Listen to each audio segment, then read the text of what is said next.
సాయిరామ్ అందరికీ సాయిరామ్. ఓం శ్రీ సాయిరామ్. స్వామివారి పాదపద్మములకు అనేక నమస్కారాలతో ఈరోజు సత్సంగానికి కోటా శివకుమార్ గారిని ఆహ్వానిద్దాం. ఆయన గురించి మన అందరికీ చిరపరిచయమే. రామకథ రసవాహిని, భాగవత వాహిని వారి ద్వారా మనం కొన్ని నెలలుగా విన్నాం. అత్యద్భుతంగా విన్నాం. అది చాలా చక్కగా ఉంది. ఆయన విశ్లేషణతో పాటు స్వామి చెప్పిన విశేషాలు చెప్తూ చాలా రంజకంగా చెప్పించారు. చాలా చక్కగా సాగిందది. చాలా చాలా మందికి నచ్చిందది. అది ఇప్పుడు సాగుతున్న గీతా వాహిని గూడా కొంచెం ఆధ్యాత్మికతలో కొంచెం లోతు ఎక్కువున్నా, కథలాగా తక్కువున్నా దానిని గూడా విశ్లేషించి చెప్పడం అనేది ఆయనకి భగవంతుడిచ్చినటువంటి గొప్ప జ్ఞానం, కళ. గత సమయంలో అంటే 11వ తారీఖు నాడు అంటే అక్టోబర్ 11న జరిగినప్పుడు స్వామి వారితో వారికి పరిచయం ఎట్లా సాగింది? ఎట్లా అంటే అనుమానాల నుంచి ఆయన ఆయన ఫోల్డ్‌లోకి ఎట్లా వచ్చారు? అనుమానాల్లో షిరిడీ బాబా గారి గురించి చెప్తున్నప్పుడు స్వామి యొక్క సర్వవ్యాపకత చాలా చక్కగా చూపెట్టారు సార్. చాలా చక్కగా చెప్పారు. చాలా ఇంట్రెస్టింగ్‌గా ఉందది. భగవంతుడనేవాడు ఎక్కడా ఉండడు. అన్ని చోట్ల ఉంటాడు. ఏ రూపంలో కావాలో ఎట్లా ఆలోచిస్తామో, మనం ఎట్లా సంశయం పడుతుంటాం, అదే దాన్ని తీర్చడానికి అదే రూపంలో చక్కగా వచ్చి మామూలు రూపంగా గూడా షిరిడీ బాబా లాగా రిక్షాలో వచ్చి చెప్పిన సన్నివేశం చాలా చక్కగా ఆకట్టుకుంది సాయిరాం. అలాగే అది అదొక్కటే కాదు చాలా ఉన్నాయి. అలాగే ఈ జరిగే సత్సంగంలో గూడా అలాంటి విశేషాలు, లీలలు మీ ద్వారా ఈ సత్సంగంలో మరికొన్ని తెలుసుకొని స్వామివారి దివ్య అనుభూతులను అందరూ పొందాలని ఆశిస్తూ జై సాయిరాం సార్. చివరగా ఎవరైనా క్వెషన్స్ ఏమన్నా పంపించదలుచుకుంటే దయచేసి వాటిని నాకు వాట్సాప్‌లో పంపిస్తే నేను కోటా శివకుమార్ గారికి ప్రెజెంట్ చేస్తాను. Sairam sir. Over to Kota Shivakumar గారు. సాయిరాం.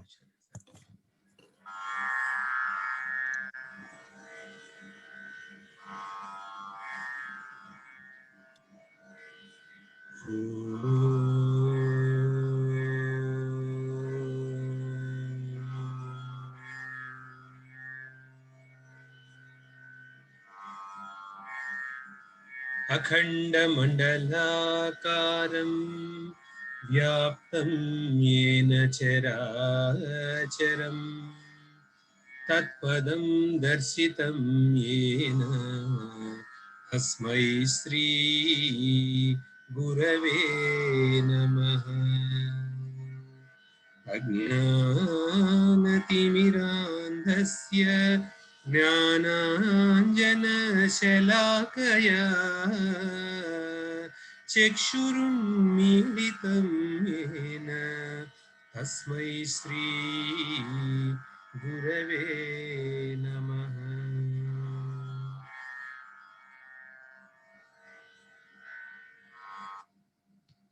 సత్సంగానికి సాయిరామండి.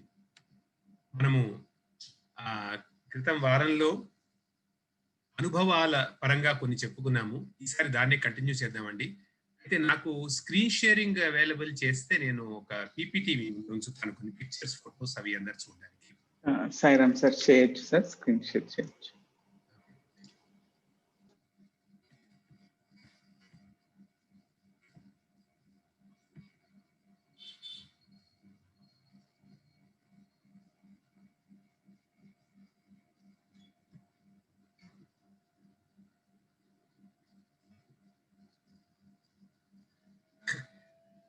సార్ అండి, నేను ఎప్పుడు స్టార్ట్ అయ్యింది స్వామి ఫోల్డ్లోకి, దాని తర్వాత స్వామి దగ్గరికి రావడము, ఇన్స్టిట్యూట్లో జాయిన్ అవ్వడము, మా అక్క బావ గారు రావడము, మా అప్పుడు స్వామి ఇంటర్వ్యూ ఇవ్వడము, జరిగిన కొన్ని విశేషాలు, తర్వాత మా అమ్మ నాన్నగారు రావడము, అప్పుడు విశేషాలు, ఇలాంటివి కొన్ని చెప్పుకున్నాం అనమాట. ఈసారి నేను స్టార్ట్ చేయడమే దేంతో చేస్తాను అంటే, స్వామి కొన్ని తన ప్రెజెన్స్ లో అయినప్పుడు తన ఉనికి ఎలా చూపెడతారు అనేది. మాకు ముఖ్యంగా జరిగింది ఏమిటంటే 93లో జాయిన్ అయినప్పుడు స్వామి అన్యూజువల్ గా పుట్టపర్తిని, ప్రశాంతి నిలయాన్ని సమ్వేర్ అబౌట్ జూలై ఎండ్ లో అట్లా వదిలేసి వైట్ ఫీల్డ్కి వెళ్ళారు. ఎందుకంటే అనుకోని సంఘటన ఒకటి జరగడంతో అండి, ఆ ఇయర్ లో స్వామి అక్కడ ఇంటర్వ్యూ రూమ్ పైన ఉండేవారు. తన రూమ్ నుంచి తాను అక్కడి నుంచి కదిలి వెళ్ళిపోవాలనుకోవడము, తర్వాత దాన్నంతా కొంచెం చేంజెస్ చేయడము, అలాగే కుల్వంత్ హాల్‌లో కూడా కొన్ని చేంజెస్ చేయడము, ఇటువంటివన్నీ జరిగాయి. జరుగుతున్నప్పుడు అక్కడ అంత పని జరుగుతున్నప్పుడు అక్కడ తానుంటే భక్తులకి ఇబ్బంది కలుగుతుంది అన్న ఉద్దేశంతో స్వామి ఏం చేశారంటే, స్వామి వైట్‌ఫీల్డ్ వెళ్ళిపోయారు. అయితే ఆ టైం చాలా కష్టమైన టైం అండి. పిల్లలందరికీ కూడా. ఎందుకంటే అప్పుడు జరిగిన కొన్ని సన్నివేశాలు 93లో ముఖ్యంగా జూన్ 6 జరిగిన కొన్ని సన్నివేశాలు అది స్టూడెంట్స్‌కి అగెయిన్స్ట్‌గా అనిపించాయి. డివోటీస్ అందరికీ కూడా. ఎవరో కొంతమంది స్టూడెంట్స్ బయట అప్పుడు వాళ్ళ ఎగ్జిస్టింగ్ స్టూడెంట్స్ కూడా కాదు, బయట వాళ్ళు ఎప్పుడో పాస్ అయిపోయి వెళ్ళిపోయిన వాళ్ళు. వాళ్ళు చేసిన కొంత తప్పు పని వల్ల స్టూడెంట్స్ మీద కాస్త చెదరని మార్క్, నల్ల మార్క్ లాగా బ్లాక్ మార్క్ వచ్చింది. దాంతో స్వామి వెళ్ళిపోయారు స్టూడెంట్స్ వల్లే అన్న ఒక వదంతు, ఒక అటువంటి ఇంప్రెషన్ ఉండడంతో స్టూడెంట్స్ కూడా చాలా బాధపడుతున్నారు. దాంతో ప్రశాంతి నిలయంలో హాస్టల్లో ఉన్న స్టూడెంట్స్ అందరూ కూడా స్వామి వెళ్ళిపోయారు, ఎలా స్వామిని వెనకాలకి తిప్పించుకోవడం అని వాళ్ళు ఒక తపస్సులాగా స్వామి నిరంతరమైన నామం చేయడం మొదలుపెట్టారు. భజన్స్ కూడా ఎక్కడికి వెళ్ళేవాళ్ళం కాదు, భజన్స్ కూడా హాస్టల్లోనే ఉండేవి. కాలేజ్కి వెళ్ళేవాళ్ళం, బ్యాక్ వచ్చేస్తూ ఉండేవాళ్ళం. ఇలాగే ఉండేది. మందిరానికి వెళ్ళేవాళ్ళం కాదు, స్వామి లేరు కాబట్టి. ఆ సమయంలో అండి స్వామి తన ప్రెజెన్స్ చూపెట్టడం జరిగింది. ఒకసారి ఒక కారిడార్ లో ఒక బైక్ కనబడ్డారు. అట్లాగే ఇన్స్టిట్యూట్ లో ఒక అబ్బాయి కనబడ్డారు గణేష్ స్టాట్యూ దగ్గర. ఇంకా ఏమైందంటే అండి ఆగస్టు 15 వచ్చింది. ప్రతి ఏటా ఆగస్టు 15వ తారీఖుకి స్వామికి పిల్లలందరూ, మ్యూజిక్ బాయ్స్ అందరూ ఒక మ్యూజిక్ ప్రోగ్రామ్ ప్రెజెంట్ చేసేవారు. చక్కగా వాళ్ళు అరేంజ్ చేసుకుని మ్యూజిక్ ప్రోగ్రామ్ ప్రెజెంట్ చేసేవారు. ఆ ఏడు మాత్రం ఎవ్వరికి ఎటువంటి ఇన్స్పిరేషన్, మోటివేషన్ లేదు, ఎందుకంటే ఇది ఎట్లా జరిగింది అని. మా వైస్ ఛాన్సలర్ హనుమంతప్ప గారు, ఇప్పుడు లేరు ఆయన మమ్మల్ని పిలిచి ఏమిటి మ్యూజిక్ ప్రోగ్రామ్ రెడీ చేశారా అని అడిగారు. మేము ఆయన వింతగా చూసాం, అదేంటి స్వామి లేనప్పుడు మ్యూజిక్ ప్రోగ్రామ్ అసలు ఎట్లా ఆలోచించగలమని. ఆయన అన్నారు, అదేమిటి స్వామి అక్కడున్నారు ఇక్కడ లేరని అనుకుంటున్నారా మీరు? ఇంతేనా మీకు అర్థమైనది? స్వామి ఎక్కడున్నా సరే మీరు మ్యూజిక్ ప్రోగ్రామ్, ఎందుకంటే స్వామి కావాలనుకుంటే ఎప్పుడైనా వస్తానని కూడా అనొచ్చు. కాబట్టి మీరు మీ భక్తి ప్రకారం మ్యూజిక్ ప్రోగ్రామ్ చేయాల్సిందే అని చెప్పినప్పుడు అందరికీ కొంచెం జ్ఞానోదయం అయ్యి మ్యూజిక్ ప్రోగ్రామ్కి ప్రిపేర్ అయ్యామండి. ఒక వారం రోజులు ప్రిపేర్ అయ్యాం. ఆగస్టు 15వ తారీఖు ఆ మ్యూజిక్ ప్రోగ్రామ్ జరిగింది. అందులో నాకు మొట్టమొదటి పాట పాడే ఛాన్స్ వచ్చింది. అంతా కూడా స్వామి ప్లానింగ్ అండి, అనుగ్రహం స్వామిది ఎట్లా ఉంటుందో. దానికన్నా ముందర హాస్టల్లో కొంత ప్రిపరేషన్స్, కొంత టాలెంట్ ఐడెంటిఫికేషన్ చేశారనమాట. టాలెంట్ ఐడెంటిఫికేషన్ లో నేను పాడడము, అక్కడ గుర్తించడము జరిగింది. అందువల్ల నాకు ఛాన్స్ వచ్చింది. అయితే నేను అక్కడ ఒక పాట పాడానండి. ఆ రోజు ఆగస్టు 15 ఇన్స్టిట్యూట్ ఆడిటోరియంలో స్వామి కుర్చీ కింద వేసి వెనకాల స్వామి పెద్ద పటం పెట్టారు. అందరం కూర్చుని స్వామికి పాడుతున్నట్టే భావించి మేము పాడాము. నేను మొట్టమొదటి పాట ఆ రోజు 93లో శంకరాభరణం చిత్రంలోది శంకరానాద శరీరాపర అన్న ఒక పాట పాడాను. ఆ పాట పాడి చివరికి పైకి వెళ్ళినప్పుడు అందరు చప్పట్లు కొట్టారు. నేను కళ్ళు మూసుకుని పాడుతున్నాను. చప్పట్లు కొట్టేసరికి నాకు చప్పట్లు కొట్టారేమో నా పాటకి అన్న ఒక భావన కొంతసేపు కలిగినా కూడా, పాట అయిపోయిన తర్వాత పక్కనే ఉన్న ఆ తబలా వాయించే అతను బ్రదర్ నాతో చెప్పాడు, బ్రదర్ ఆ పాట నీ పాటకని కొట్టడం కాదు, స్వామి పువ్వు పడేశారు, నువ్వు అట్లా పైకి వెళ్ళినప్పుడు కరెక్ట్ గా అదే టైంకి క్లైమాక్స్ సిచ్యువేషన్ లాగా స్వామి పై నుంచి ఆ ఫోటో వెనకాల, నా వెనకాల పెట్టిన పెద్ద ఫోటో ఉంది, ఆ ఫోటో పైన పెద్ద పువ్వు పెట్టారండి, ఒక తామర పువ్వు. ఆ పువ్వు చాలా స్లోగా కింద పడింది. అందరు చూస్తున్నారు, అందరికి ఎవరు మిస్ కాకుండా చూశారు. దాంతో తప్పకుండా స్వామి వచ్చారు అని అందరికీ ఒక నమ్మకం మనకు ఉంటుంది కాబట్టి భక్తులకి అందరూ చాలా ఆనందపడి చప్పట్లు కొట్టారు. నేను కూడా చాలా ఆనందపడి ఆ పుష్పం తీసుకున్నారని పెట్టుకున్నాను. ఇది 15 ఆగస్టు జరిగితే 21 ఆగస్టు మా MBA డిపార్ట్మెంట్ ఒక యానివర్సరీ డేట్ అండి. ఆ యానివర్సరీ డేట్ కి ప్రతిసారి పుట్టపర్తిలో ఉన్నప్పుడైతే స్వామి ప్రశాంతి నిలయంలో MBA డిపార్ట్మెంట్ మొత్తానికి ఫస్ట్ ఇయర్ సెకండ్ ఇయర్ అందరికీ కూడా ఇంటర్వ్యూ ఇచ్చేవారు, చాలా అటెన్షన్ ఇచ్చేవారు. ఈసారి స్వామి ఏమో వైట్ ఫీల్డ్ లో ఉన్నారు, ఎలా అని స్వామికి చాలా లెటర్స్ రాసాము, విజ్ఞప్తులు చేసుకున్నాము. అప్పుడు స్వామి దయతో మమ్మల్ని వైట్ ఫీల్డ్ MBA డిపార్ట్మెంట్ లో lecturers, students first year second year వాళ్ళందరూ రావడానికి అలౌ చేశారు. అలౌ చేసినప్పుడు మేము బస్ వేసుకుని వెళ్ళాము. ఆ రోజు పొద్దున, యానివర్సరీ డే రోజు పొద్దున మేమందరము వెళ్ళి స్వామి చెప్పిన దాని ప్రకారం త్రై బృందావనంలో కూర్చున్నాము. త్రై బృందావనం చూసిన వాళ్ళు ఉంటారండి, ఆ త్రై బృందావనంలో కూర్చున్నాము. ఆ విషయం చెప్తాను. నేను చెప్పే ముందర ఇక్కడ ఈ పువ్వు పడడం సంగతి వచ్చింది కాబట్టి ఒక్క విషయం నాకు గుర్తొచ్చి చెప్తున్నానండి. పువ్వు పడేయడం మనందరికీ ఏంటంటే పుష్పం పడింది అంటే స్వామి ఉనికి మనకి తెలుస్తుంది అని మనం అందరం అనుకుంటాం. అది నిజంగా స్వామి పడేసే విషయమే. నాకు అట్లా 2-3 జరిగిన కొన్ని ఇన్సిడెంట్స్ మీతో చెప్తాను. ఒకసారి వినాయక చవితికి, అంటే ఇప్పుడు నేను చెప్పే దాని తర్వాత వచ్చే వినాయక చవితి ఆ సెప్టెంబర్ లో వచ్చింది అది. ఆ సెప్టెంబర్ లో వినాయక చవితికి ఆ ఏం జరిగిందంటే అది ఆ ఇయర్ కాదు, 93 కాదు, 94 లో జరిగిన వినాయక చవితికి స్వామి ఆ పుట్టపర్తిలో ఉన్నారు. అయితే మేము స్వామిని హాస్టల్కి రావాల్సిందిగా వేడుకున్నాము. స్వామి యూజువల్ అప్పుడప్పుడు వస్తారు, అప్పుడప్పుడు రారు. ఆ రోజు మాత్రము చూస్తానన్నారు, లేదు. అయితే ఆ రోజు నాకు ఒక చిన్న రెస్పాన్సిబిలిటీ డ్యూటీ పడింది. ఏమిటంటే హాస్టల్లో పిల్లలందరితో కూడా ఈ కథ చదివడం, వినాయక వ్రతకల్పం కథ చదివి పూజ చేయించడము, అష్టోత్తరం చేయించడం లాంటివి నన్ను ఒక పురోహితుడిలాగా అక్కడ పెట్టారనమాట. పురోహితుడు అంటే డ్రెస్ అదేమి పెద్ద చేంజ్ చేసుకోలేదు అనుకోండి, మామూలు వైట్ డ్రెస్ వేసుకునే చేస్తున్నాను. అయితే అట్లా పెట్టారు నన్ను అక్కడ. అయితే కరెక్ట్ గా అష్టోత్తరం విఘ్నేశ్వర అష్టోత్తరం చేసేప్పుడు ఇలా సడన్గా కలకలం వచ్చింది. ఏమిటని పైకి చూస్తే నేను లేవకూడదు అక్కడి నుంచి. ఏమిటని చూస్తే కనుక స్వామి వస్తున్నారు. స్వామి డైరెక్ట్ గా వచ్చేసారు. ఇదంతా కూడా మా మెస్ లో, మా హాస్టల్లో డైనింగ్ హాల్లో జరుగుతుంది. అది పెద్దగా ఉంటుంది. అక్కడ ఒక పక్కన మా ఆల్టర్ ఉంటుంది అనమాట. అక్కడ జరుగుతోంది. అక్కడ జరుగుతున్నప్పుడు స్వామి వచ్చేసారు.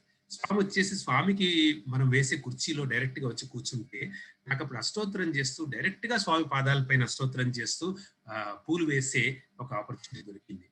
ఇది నా మనసులో ఎప్పుడు ఉండిపోతుంది. ఎందుకంటే అది కావాలని అట్లా ఎక్కడో కోరుకున్నాను నేను. ఎందుకు స్వామికి డైరెక్ట్ గా మనం పూలు పెడితే ఎంత బాగుంటుంది అన్న ఒక కోరిక ఉండడంతో ఈ కోరిక స్వామి ఆ రోజు తీర్చారు. ఇదొకటి పుష్పాలతో స్వామికి ఉన్న ఒక ఇది. తర్వాత రెండోది జటాయువు గురించి నేను 2-3 సార్లు అండి నాకు గుర్తుండి, ఒకసారి శివంలోను రామకథ సభ అక్కడ చెప్తుంటే, ఒకసారి నేను సమర్పణ ప్రోగ్రామ్ చేస్తున్నప్పుడు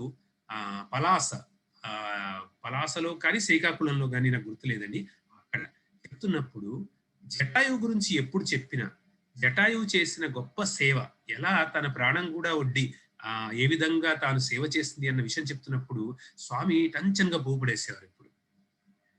అది నేను గమనించాను ఒకసారి. సో స్వామి ఏం చెప్తున్నారంటే అండి, ఒకటి భగవంతుడిని కనుక నువ్వు కావాలి అని అనుకుంటే భగవంతుడు నడిచొస్తాడు నీకు హృదయ పుష్పం ఇవ్వడానికి. ఇంత లాస్ట్ టైం నేను మీకు చెప్పాను, నేను గేట్ దగ్గర ఒక పుష్పం కొనుక్కుని మొట్టమొదటి ఇంటర్వ్యూలో స్వామికి ఇచ్చినప్పుడు స్వామి ఈ పువ్వు చూసి, ఇది పొద్దున్న పూసింది, సాయంత్రంకి వాడిపోయే పువ్వులు నాకు వద్దు, నాకు హృదయ పుష్పం ఇవ్వు, వాడని ఎప్పటికీ హృదయ పుష్పం అన్నారు. అలాగే ఇక్కడ స్వామి ఏం చెప్తున్నారంటే అండి, హృదయ పుష్పం కనుక స్వామికి ఇస్తే స్వామి ఎప్పుడు కూడా వచ్చి తీసుకోవడానికి రెడీగా ఉంటారు. అలాగే సేవ చేయడానికి రెడీ అయినప్పుడు సెల్ఫ్లెస్ గా, మనము స్వార్థరహితంగా సేవ చేయడానికి రెడీ అయినప్పుడు ఎప్పుడు కూడా స్వామి హృదయం, పుష్పం పడేయడం అంటే తన హృదయాన్ని మనకి అర్పించడం, మన హృదయం తాను తీసుకోవడం. సో ఇవి పుష్పానికి చాలా ముఖ్యమైన విశేషం ఉందని నేను అనుకుంటున్నానండి. కాబట్టి ఒక్క నిమిషము ఈ అష్ట పుష్పాల గురించి స్వామి ఏం చెప్తారో అది మాట్లాడాలి. స్వామి అంటారండి, అహింస ప్రథమ పుష్పం. మనం నిజంగా అర్పించే అష్ట పుష్పాలు ఏమిటి?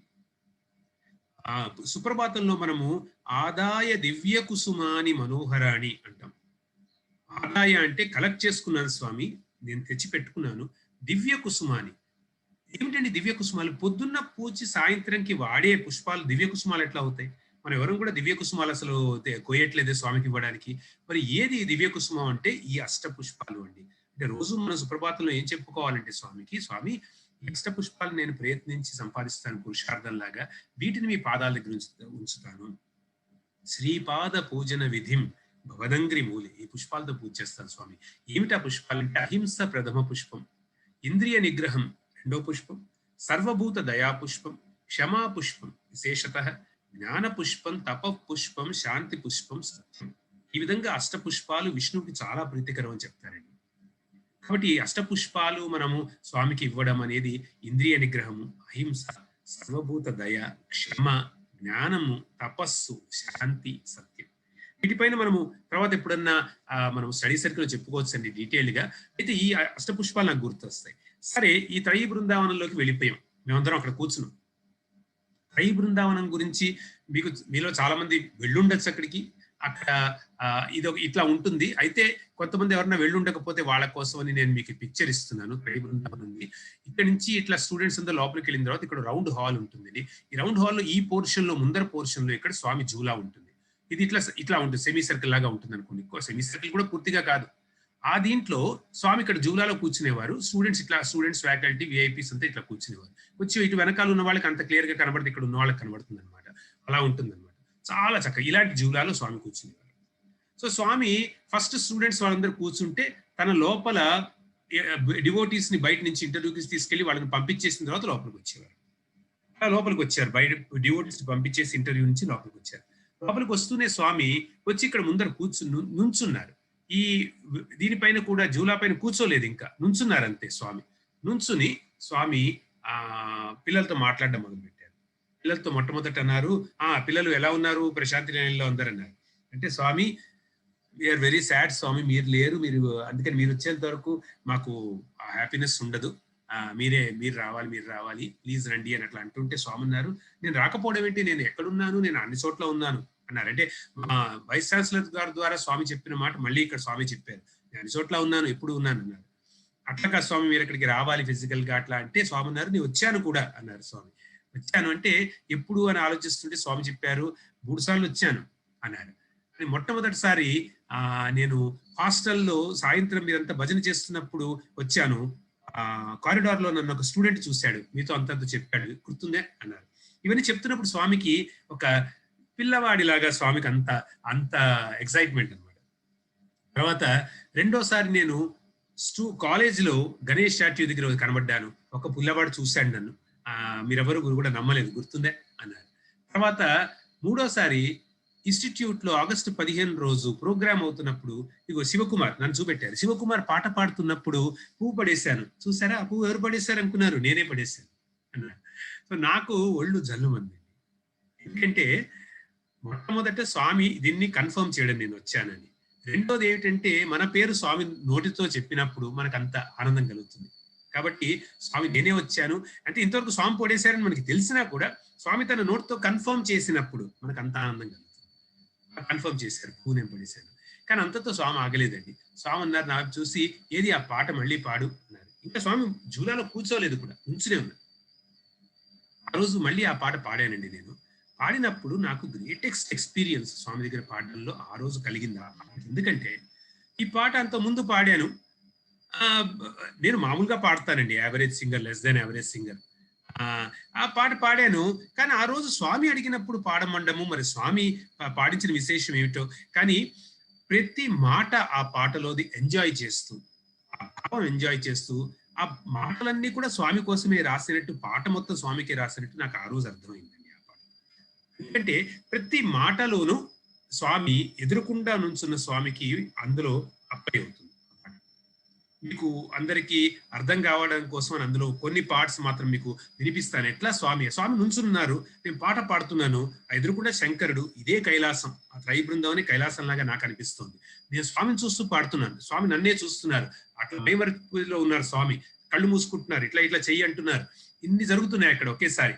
అప్పుడు ఉదాహరణకి ఆ రెండవ పల్లవిలో, రెండవ చరణంలో నేను అప్పుడు పాడుతున్నానండి. మెరిసే మెరుపులు మురిసే పెదవుల చిరు చిరు నవ్వులు కాబోలు అన్నప్పుడు అండి, స్వామి పెదాలు మాయిస్ట్ గా ఉండడం వల్ల మెరుస్తున్నాయి. ఆ మెరిసే మెరుపులు మురిసే పెదవుల నవ్వుతున్నారు, స్మైల్ చేస్తున్నారు, ఆ మురిసే పెదవుల చిరు చిరు నవ్వులు కాబోలు. ఎంత చక్కగా అంటే స్వామిని చూస్తుంటేనే ఆ శంకరుని చూస్తున్నట్టుంది. ఈ పక్కన అందరూ చప్పట్లు కొడుతున్నవి, పాటకి తాళం వేస్తూ, లేకపోతే ఆ తబలాలు మోగుతున్నవి, అవన్నీ కూడా ఎట్లా వినబడుతున్నాయంటే తాళం వేస్తున్నది అదంతా ఉరుముల్లాగా వినబడుతున్నాయి నాకు. ఆ ఉరుములు ఈ పాటతో పాటు వస్తూ దానికి అనుగుణంగా స్వామి అటు ఇటు ఊగుతూ తాళం వేస్తున్నట్టు ఉండడము. ఉరిమే ఉరుములు సరి సరి నటనల సిరి సిరి మూవలు కాబోలు. సరి సరి నటన అంటే స్వామి మీకు తెలుసు అందరికి, చేతులు ఇట్లా అంటారు, వేరేళ్ళు ఇట్లా అంటారు, నటనలు స్వామి ఉంటాయి కదండి. ఆ నటనలు స్వామి చేసేది, ప్రతి మాట స్వామి రాశారు కాబట్టి అంత అందంగా ఆయన మళ్ళీ ఎంజాయ్ చేస్తున్నారు ఆ పాట. వెటు సుందరమూర్తి గారు రాసిన పాట ఆయన కోసం రాసినట్టే ఉంది. ఉరిమే ఉరుములు సరిసరి నటనల సిరిసిరి మువ్వలు కాబోలు అని స్వామి తలేమో ఇట్లా ఊగుతోంది. జుట్టు ఇంత పెద్దగా ఉంది, కొన్ని ఫోటోలు చూపెట్టినట్టే ఉంది. ఆ జుట్టు ఇంత పెద్దగా ఉంది స్వామికి అప్పుడు. ఇది 93లో మాట. అప్పుడు స్వామి తల ఊపుతూ అంటున్నారు, పరవశాన శిరసు గంగా అన్నప్పుడు తల ఇట్లా ఇట్లా ఇట్లా ఊపుతున్నారు. చూడండి, మాటలు ఏముంటే దానికి నటన. స్వామి పరవశాన శిరసు గంగా ధరకు జారెనా శివగంగా. ధరకు జారెనా శివగంగా అంటే, శివగంగ అంటే ఎంత పవిత్రమైందండి. గంగ పైన ఉంది, శివుడు తలపై నుంచి వచ్చింది. అయితే ధరకు జారినప్పుడు ఏమవుతుందండి, మన నోటి ద్వారా వస్తుంది. ఎందుకంటే ధర అంటే మనందరము పార్థులమే, మనందరము ఈ పృథ్వీకి పుట్టిన వాళ్ళమే. పృథ్వీకి పుట్టిన వాళ్ళందరి నోట్లోంచి పాట వచ్చినప్పుడు ఎట్లా ఉంటుందండి మనందరికీ, అది శివగంగ లాగా అవుతుంది. నా పేరు కూడా శివకుమార్ అవడంతో నాకు ఆ రోజు ఎంత ఆనందం, స్వామి ఈ విధంగా చేశారు అని అనిపించిందండి. ధరకు జారిన శివగంగ నా గానలహరి నువ్వు మునుగంగ. ఇదంతా స్వామి గానలహరి అండి. ఇదంతా ఒక పోయం లాంటిది స్వామికి. నా గానలహరి నువ్వు మునుగంగా ఆనంద వృష్టినే తడవంగా అని అన్నప్పుడు స్వామి నిజంగా ఎంత ఆనంద స్వరూపుడు. నేను అక్కడ మిగతా వాళ్ళు ఉన్నారని, ఇది త్రయీ బృందావనం అని ఇవన్నీ మర్చిపోయి ఏదో కైలాసంలో స్వామి ఎదుర్కొన్న కూర్చొని పాడుతున్నట్టే ఆ విధంగా ఫీలింగ్.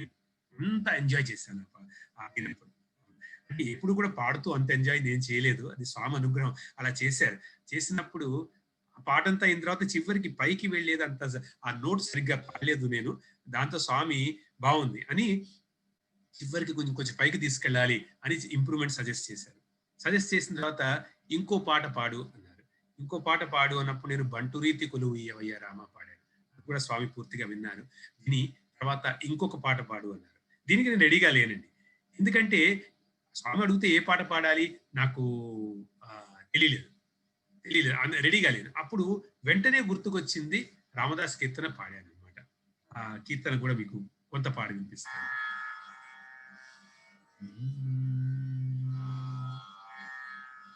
పలుకే బంగారమాయే పిలచిన పలుకవేమి కలలోని నామస్మరణ మరువ సక్కని స్వామి పలుకే బంగారమాయన.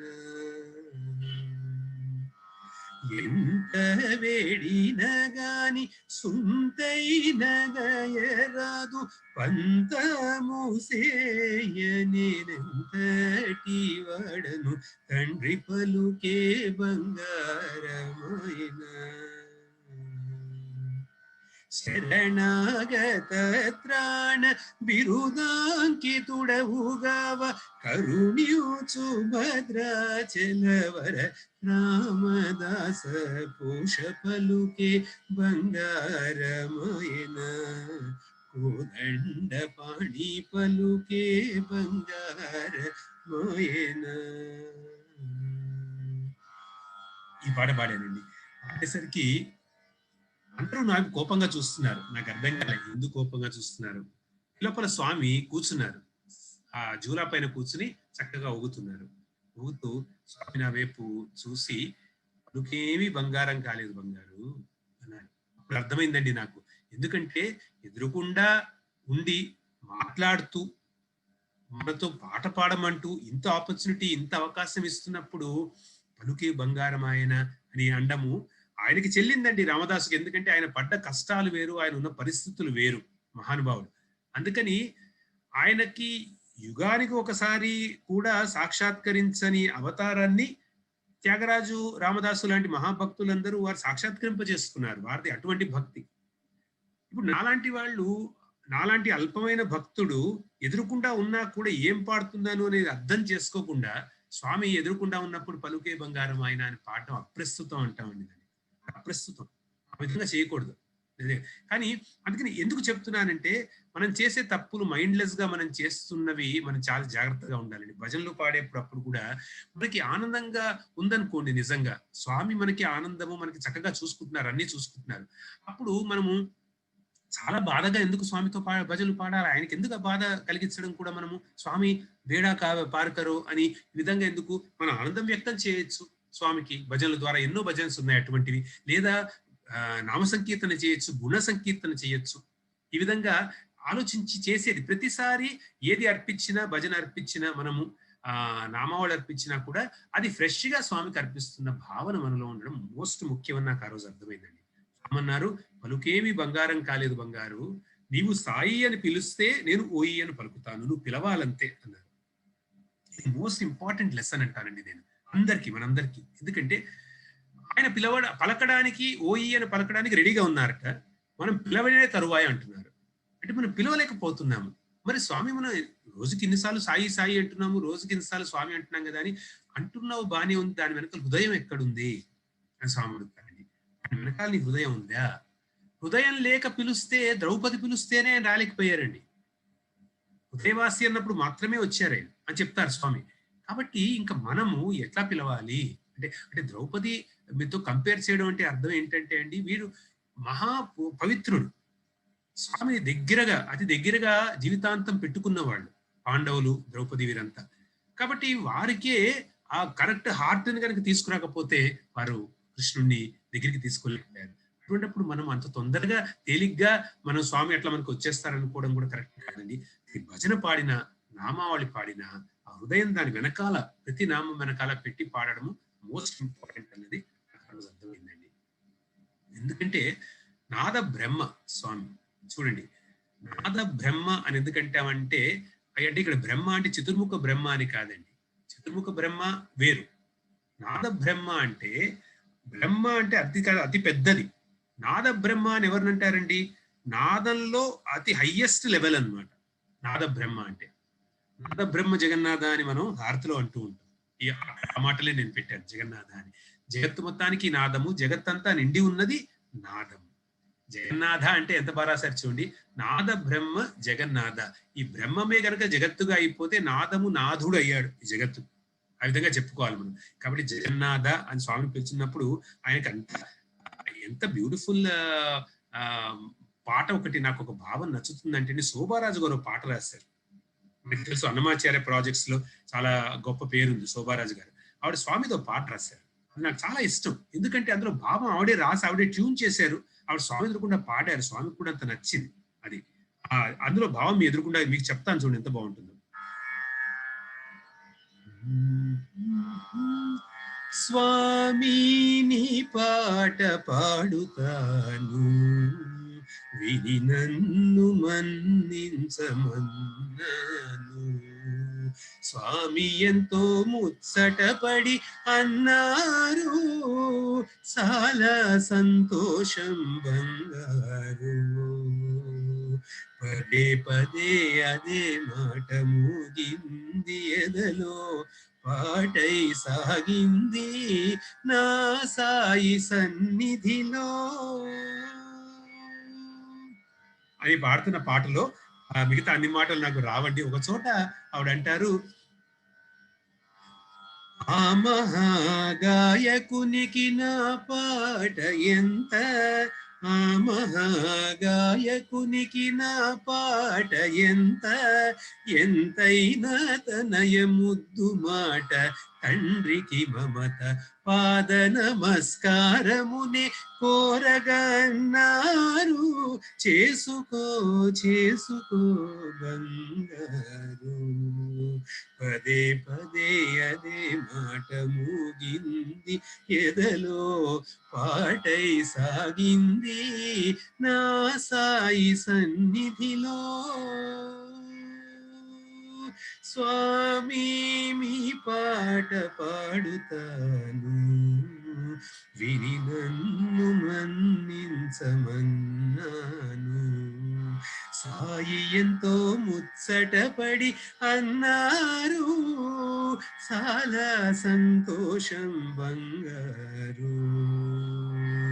పదే పదే అదే మాట మోగింది ఎదలో, పాటై సాగింది నా సాయి సన్నిధిలో. నాకు చాలా ఇష్టం అండి ఈ పాట. ఎందుకంటే ప్రతి మాట స్వామి ఎట్లా రాయించుకున్నారంటే, స్పోకెన్ లాంగ్వేజ్, మనకు నచ్చే లాంగ్వేజ్ లో ఆవిడ రాశారు. స్వామికి మనకి మధ్యలో జరిగే ఒక సంభాషణ లాగా రాశారు ఈ పాట. అయితే ముఖ్యమైనది నేను చెప్పాలనుకున్నది ఏంటంటే, ఇక్కడ ఆవిడ రాసిన పాటలో అండి, ఆ మహాగాయకునికి నా పాట ఎంత. గాయకుడు అంటే ఏంటండి అసలు? గాయకుడు అంటే దేహము ద్వారా ఒక సౌండ్ తెప్పించేవాడు. గాయము అంటే దేహం, గాయకుడు అంటే దేహం ద్వారా సౌండ్ తెప్పించడం, వైణికుడు అంటే వీణ ద్వారా సౌండ్ తెప్పించేవాడు. అట్లా గాయకుడు అంటే దేహం ద్వారా సౌండ్ తెప్పించేవాడు. దేహం ద్వారా సౌండ్ తెప్పించేవాడు నిజంగా ఎవరండి? ఈ దేహం నుంచి సౌండ్ ఎలా వస్తోంది? ఇక్కడ నిజమైన స్పీకర్ ఎవరు? నిజంగా పాడేది ఎవరు? సాయి. మహాగాయకుడు ఎవరండి ఇక్కడ? స్వామి. అందరి ద్వారా పాడేది మాట్లాడేది ఎవరండి? స్వామి. మహాగాయకుడు. మరి ఆయనకి ఎదురుకుండా మనం పాట పాడి స్వామి నేను మెప్పించాలనుకుంటున్నాను స్వామి అంటే ఎంత నవ్వుగా ఉంటుందండి. నిజంగా ఎంత హాస్యాస్పదం అండి. ఇది గంగలోంచి నీరు తీసి గంగకి అర్పించినట్టు, అర్పణ చేసినట్టు. కాబట్టి సూర్యుడు ఏ సూర్యరశ్మి వల్ల కళ్ళు చూడగలుగుతున్నాయి, ఆ సూర్యుడితో కళ్ళు చూస్తూ నమస్కారం చేసుకున్నట్టు. ఆయన ఇచ్చిన దయతో అనుగ్రహంతో ఆయనకి మళ్ళీ ఏం అర్పించగలమండి? ఏం అర్పించడం? అందుకని ఆ మహాగాయకునికి నా పాట ఎంత అని అంటారు. కానీ ఎంత ముద్దు మాట చెప్పారంటే ఆవిడ, ఎంతైనా తనయ ముద్దు మాట తండ్రికి మమత. ఇదండి మోస్ట్ ఇంపార్టెంట్ రిలేషన్షిప్ స్వామితో విత్ లవ్ బాబా అని ఇక్కడ సైన్ చేశారు చూడండి. మోస్ట్ ఇంపార్టెంట్ రిలేషన్షిప్ ఏంటంటే రిలేషన్షిప్ ఆఫ్ లవ్, ప్రేమ. ఆ ప్రేమలో ఆయన మనకి తండ్రి, మనం ఆయనకి పిల్లలు. ఆయన మనకి తండ్రి, మనం ఆయనకి పిల్లలము. కాబట్టి పిల్లలు ఏం చేసినా తండ్రికి ఇష్టమే, తల్లికి ఇష్టమే. కాబట్టి తల్లి తండ్రి శివశక్తులు ఆయనకి మనము ఏదో ఒకటి ఆఫర్ చేయాలి అని వెళ్ళి చేసినప్పుడల్లా ఎంతో ముచ్చటగా, ఎంతో ఆనందంగా, ఎంతో పేషెంట్ గా అన్ని వినేవారు, అన్ని చూసేవారు ఆయన. దిస్ ఇస్ స్వామిస్ లవ్ అండి. మొన్నాడు ఇన్ఫాక్ట్ పాట అసలు పాడడం ఎలా అనేది చెప్తారండి. పాట పాడే విధానం స్వామి చెప్పారు. ఈ 21వ తారీఖు జరిగిన తర్వాత 22వ తారీఖు అదే బృందావనంలోనే పక్కన ఉన్న వైట్ ఫీల్డ్ అంటామండి మేము, వైట్ ఫీల్డ్ కళ్యాణ మంటపం. ఆ కళ్యాణ మంటపంలో స్టూడెంట్స్ అందరూ ఆ రోజు ఆల్టర్స్ అంటే పూజా మందిరాలు తయారు చేస్తారు, వాళ్ళ రూమ్స్ లో పెట్టుకునేవి. అక్కడ ఫస్ట్ వాటిని స్వామికి డిస్ప్లే చేసి స్వామికి చూపెట్టి స్వామి ఆశీస్సులు తీసుకున్న తర్వాత తమ రూమ్స్ లో పెట్టుకునేవారు. ఇలా ఒక ఆచారం ఉండేది స్టూడెంట్స్ కి. అక్కడ ఆల్టర్స్ అన్ని రెడీ చేశారు. స్వామి వచ్చి అన్ని చూసేవారు, ఎందుకంటే కష్టపడి వాళ్ళు చేసేది అంతా చూసారు. స్వామిని మెప్పించాలి, ప్లీజ్ చేయాలి అని పిల్లలకి ఒక తహతహ. అందుకని స్వామి తన కోసం భగవంతుడిని మెప్పించాలని చేసే ఏ పనినైనా స్వామి దానికి మెచ్చుకుంటారు, దానికి టైం ఇస్తారు. మనకి ఆ టైం ఇవ్వడం వల్ల ఏంటంటే పిల్లలకి స్వామి యందు భక్తి, ప్రేమ పెరుగుతుంది. ఆ విధంగా మనలో ఆ సీడ్స్ వేస్తారు స్వామి. సరే, స్వామి వచ్చి అవన్నీ చూస్తున్నప్పుడు ఆ రోజు university grants commission UGC chairman వచ్చారండి అక్కడికి, స్వామి దగ్గరికి దర్శనం కోసం వచ్చారు. వచ్చినప్పుడు స్వామి ఆయన్ని కూడా తీసుకొచ్చారు ఇవి చూపెట్టడానికి, మా పిల్లలు ఇవన్నీ చేశారు అని చూపెడుతూ. తర్వాత స్వామి అక్కడ కూర్చున్నారు, ఒక సత్సంగం లాగా అక్కడ కూర్చున్నారు. అన్ని చూసిన తర్వాత స్వామి పక్కనే యూజీసీ గ్రాంట్స్ కమిషన్ చైర్మన్ కూర్చున్నారు, పిల్లలు మేమందరం కూర్చున్నాము. మమ్మల్ని ముందర కూర్చోబెట్టారంటే మేము ఎంబీఏ పిల్లలు వచ్చినప్పుడు. అప్పుడు స్వామి నన్ను చూశారు, చూసి మళ్ళీ ఏమైనా పాట పాడు అన్నారు సడన్ గా. సో స్వామి అడుగుతారేమో అని మళ్ళీ ఒక పాట నేను అనుకుని పెట్టుకున్నానండి. కాబట్టి ఆ పాట పాడాను శ్యామశాస్త్రి గారి కృతి. అది చాలా ముఖ్యమైన ఘట్టం నాకు, ఎందుకంటే ఆ పాట పాడినప్పుడు స్వామి ఒక ముఖ్యమైన టీచింగ్ నాకు ఇచ్చారు. ఆ టీచింగ్ మనందరికీ ఇచ్చినట్టు నేను భావిస్తాను. కాబట్టి ఆ పాటలో స్వామి ఇచ్చిన టీచింగ్ మీకు చెప్తాను.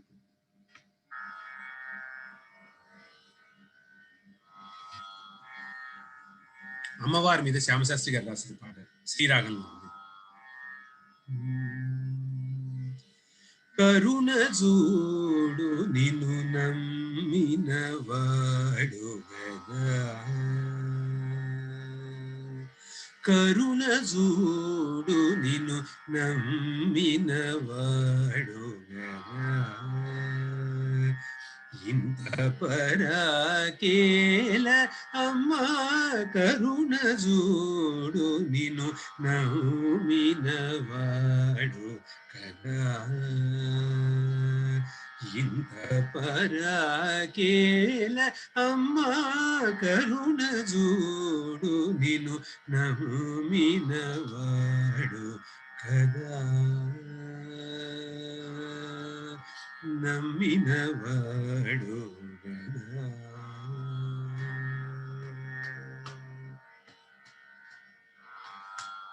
సరసిజాసనవాసవ శంభునుత శరణ బృహన్నాయకి వేగమే సరసిజాసన వాసవ శంభునుత శరణ బృహన్నాయకి వేగమే కరుణ చూడు నిను నమ్మినవాడు కదా.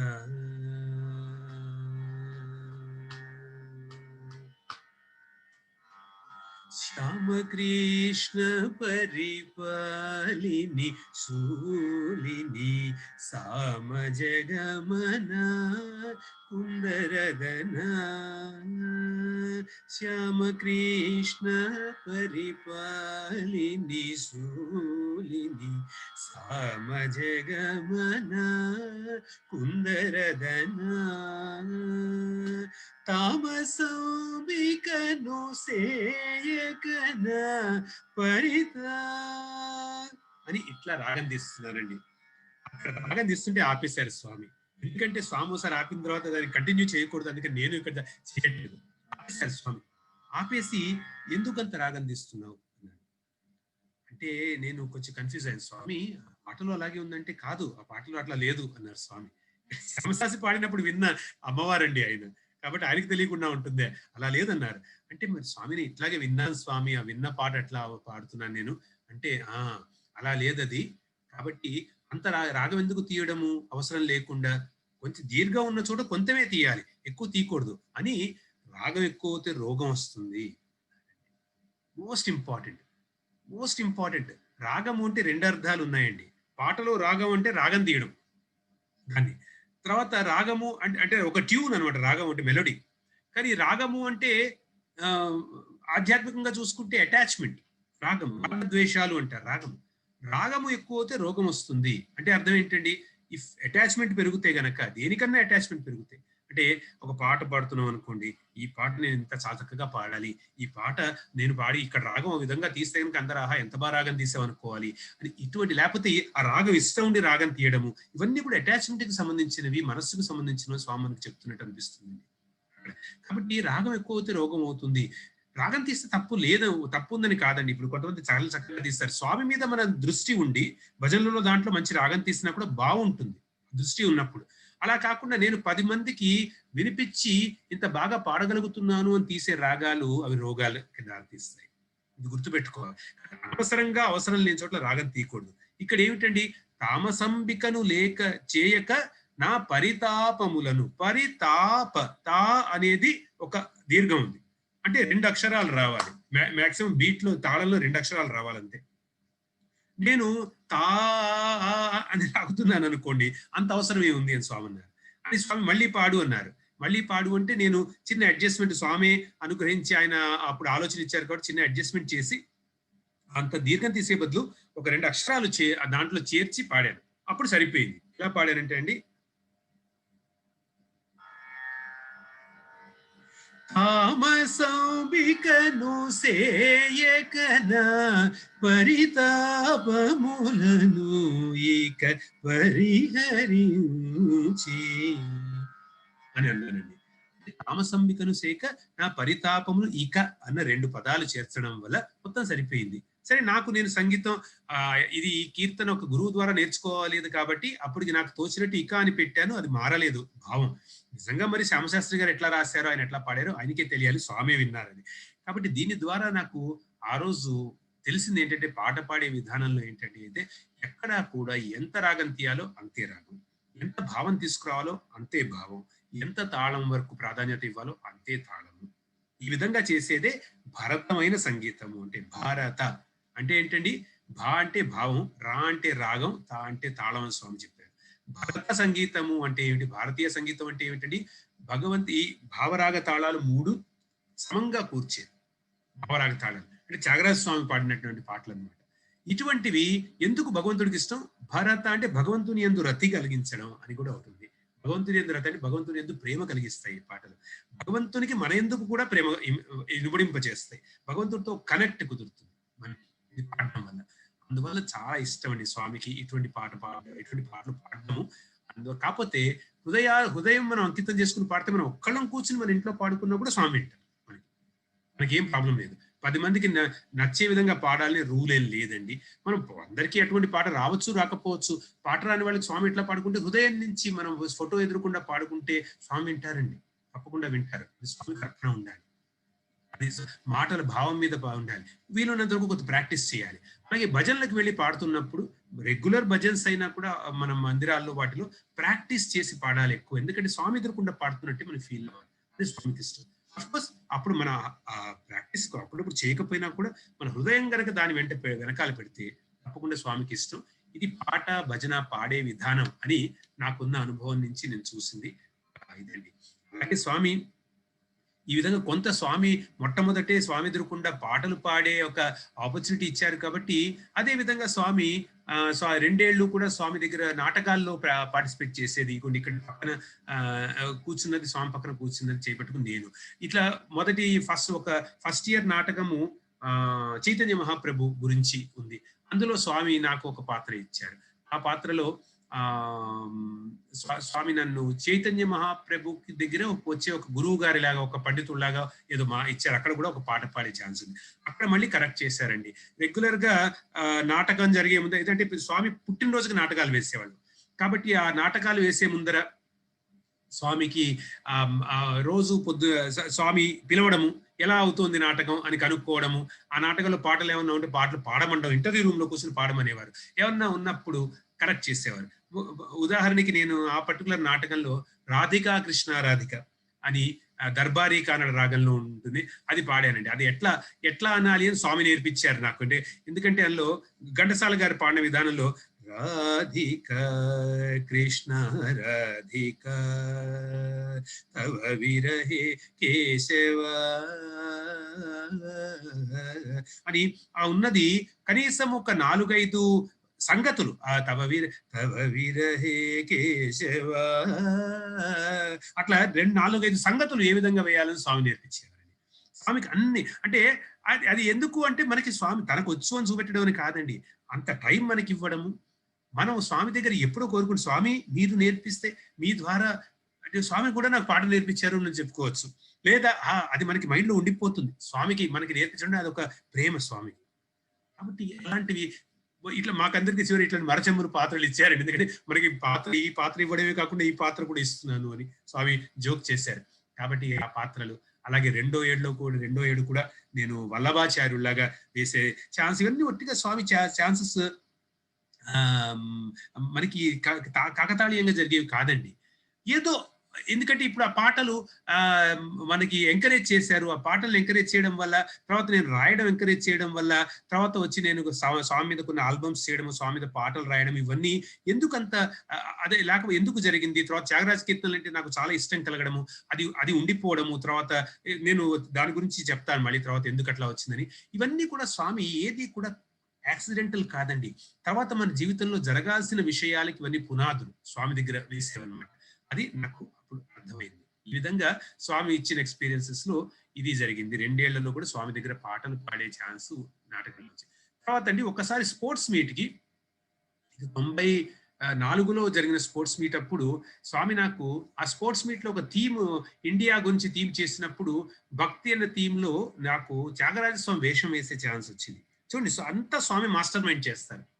అప్పుడు ఇది పెద్ద మన హిల్ వ్యూ స్టేడియంలో స్వామి స్టేడియం పైన కూర్చుని ఉంటే ఇక్కడి నుంచి నడుచుకుంటూ రావడం అనమాట. అక్కడ సెట్టింగ్ లాగా ఉంటుంది.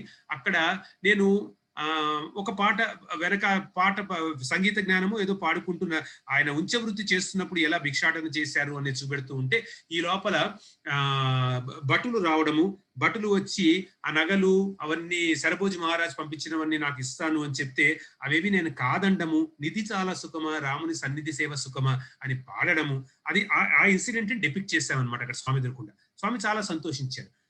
ఇది చాలా కాకతాళీయంగా జరిగిందని అనుకోవచ్చండి. కాకపోతే ఏంటంటే అండి చాలా ఏది కూడా మన జీవితంలో కాకతాళీయం కాదు. ఇది జరిగిన తర్వాత దీనికి ముందర వెనకాల కూడా ఒక ఇది ఉండండి. స్వామి తన దగ్గర అంత ముందు బర్త్డే అప్పుడు కూడా ఒక గొప్ప ఆపర్చునిటీ నాకు ఇచ్చారు. ఏమిటంటే స్వామి బర్త్డే రోజు నాటకం ఒక రోజు అయితే ఇంకొక రోజు పూర్ణచంద్ర ఆడిటోరియంలో స్వామి జూలాలో కూర్చున్నప్పుడు జూలా వెనకాల కూర్చుని స్వామి జూలా ఊపే ఛాన్స్, ఎందుకంటే అక్కడ స్వామిది ఒక పాట పాడమని చెప్పారు స్టేజ్ పైన. ఆ రోజు పిల్లలు ప్రోగ్రామ్ పెట్టారు.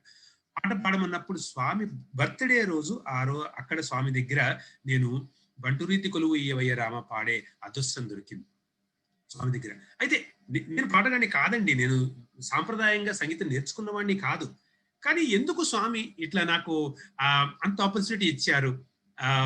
నా ఎన్నో అపస్వరాలు చేస్తాను, సరిగ్గా పాడను, అయినా కూడా అంత ఆపర్చునిటీ ఎందుకు ఇచ్చారు స్వామి నాకు అర్థం కాదండి. అది స్వామికే తెలుసు. ఇది ఏదో ఎక్కడో ఆయన త్యాగరాజ స్వామికి నాకు ఎక్కడో లింక్ స్వామి ఒకటి ఏర్పాటు చేశారు. చిన్నప్పుడే మా తాతగారు, ఆయన హైదరాబాద్ లో చాలా మహానుభావుడు. ఆయన ఎక్కడికి వెళ్ళినా కూడా కొత్తగూడెంలోను, వరంగల్లోను, హైదరాబాద్ లోను అన్ని చోట్ల కూడా ఆయన ఒక మ్యూజిక్ సంస్థలు పెట్టి ఫ్రీగా అందరికి ఏమి టికెట్లు అటువంటివి లేకుండా కేవలం డొనేషన్స్ మీద కర్ణాటక సంగీతము, వేదాంత ప్రచారము ఇవన్నీ చేసేవారు.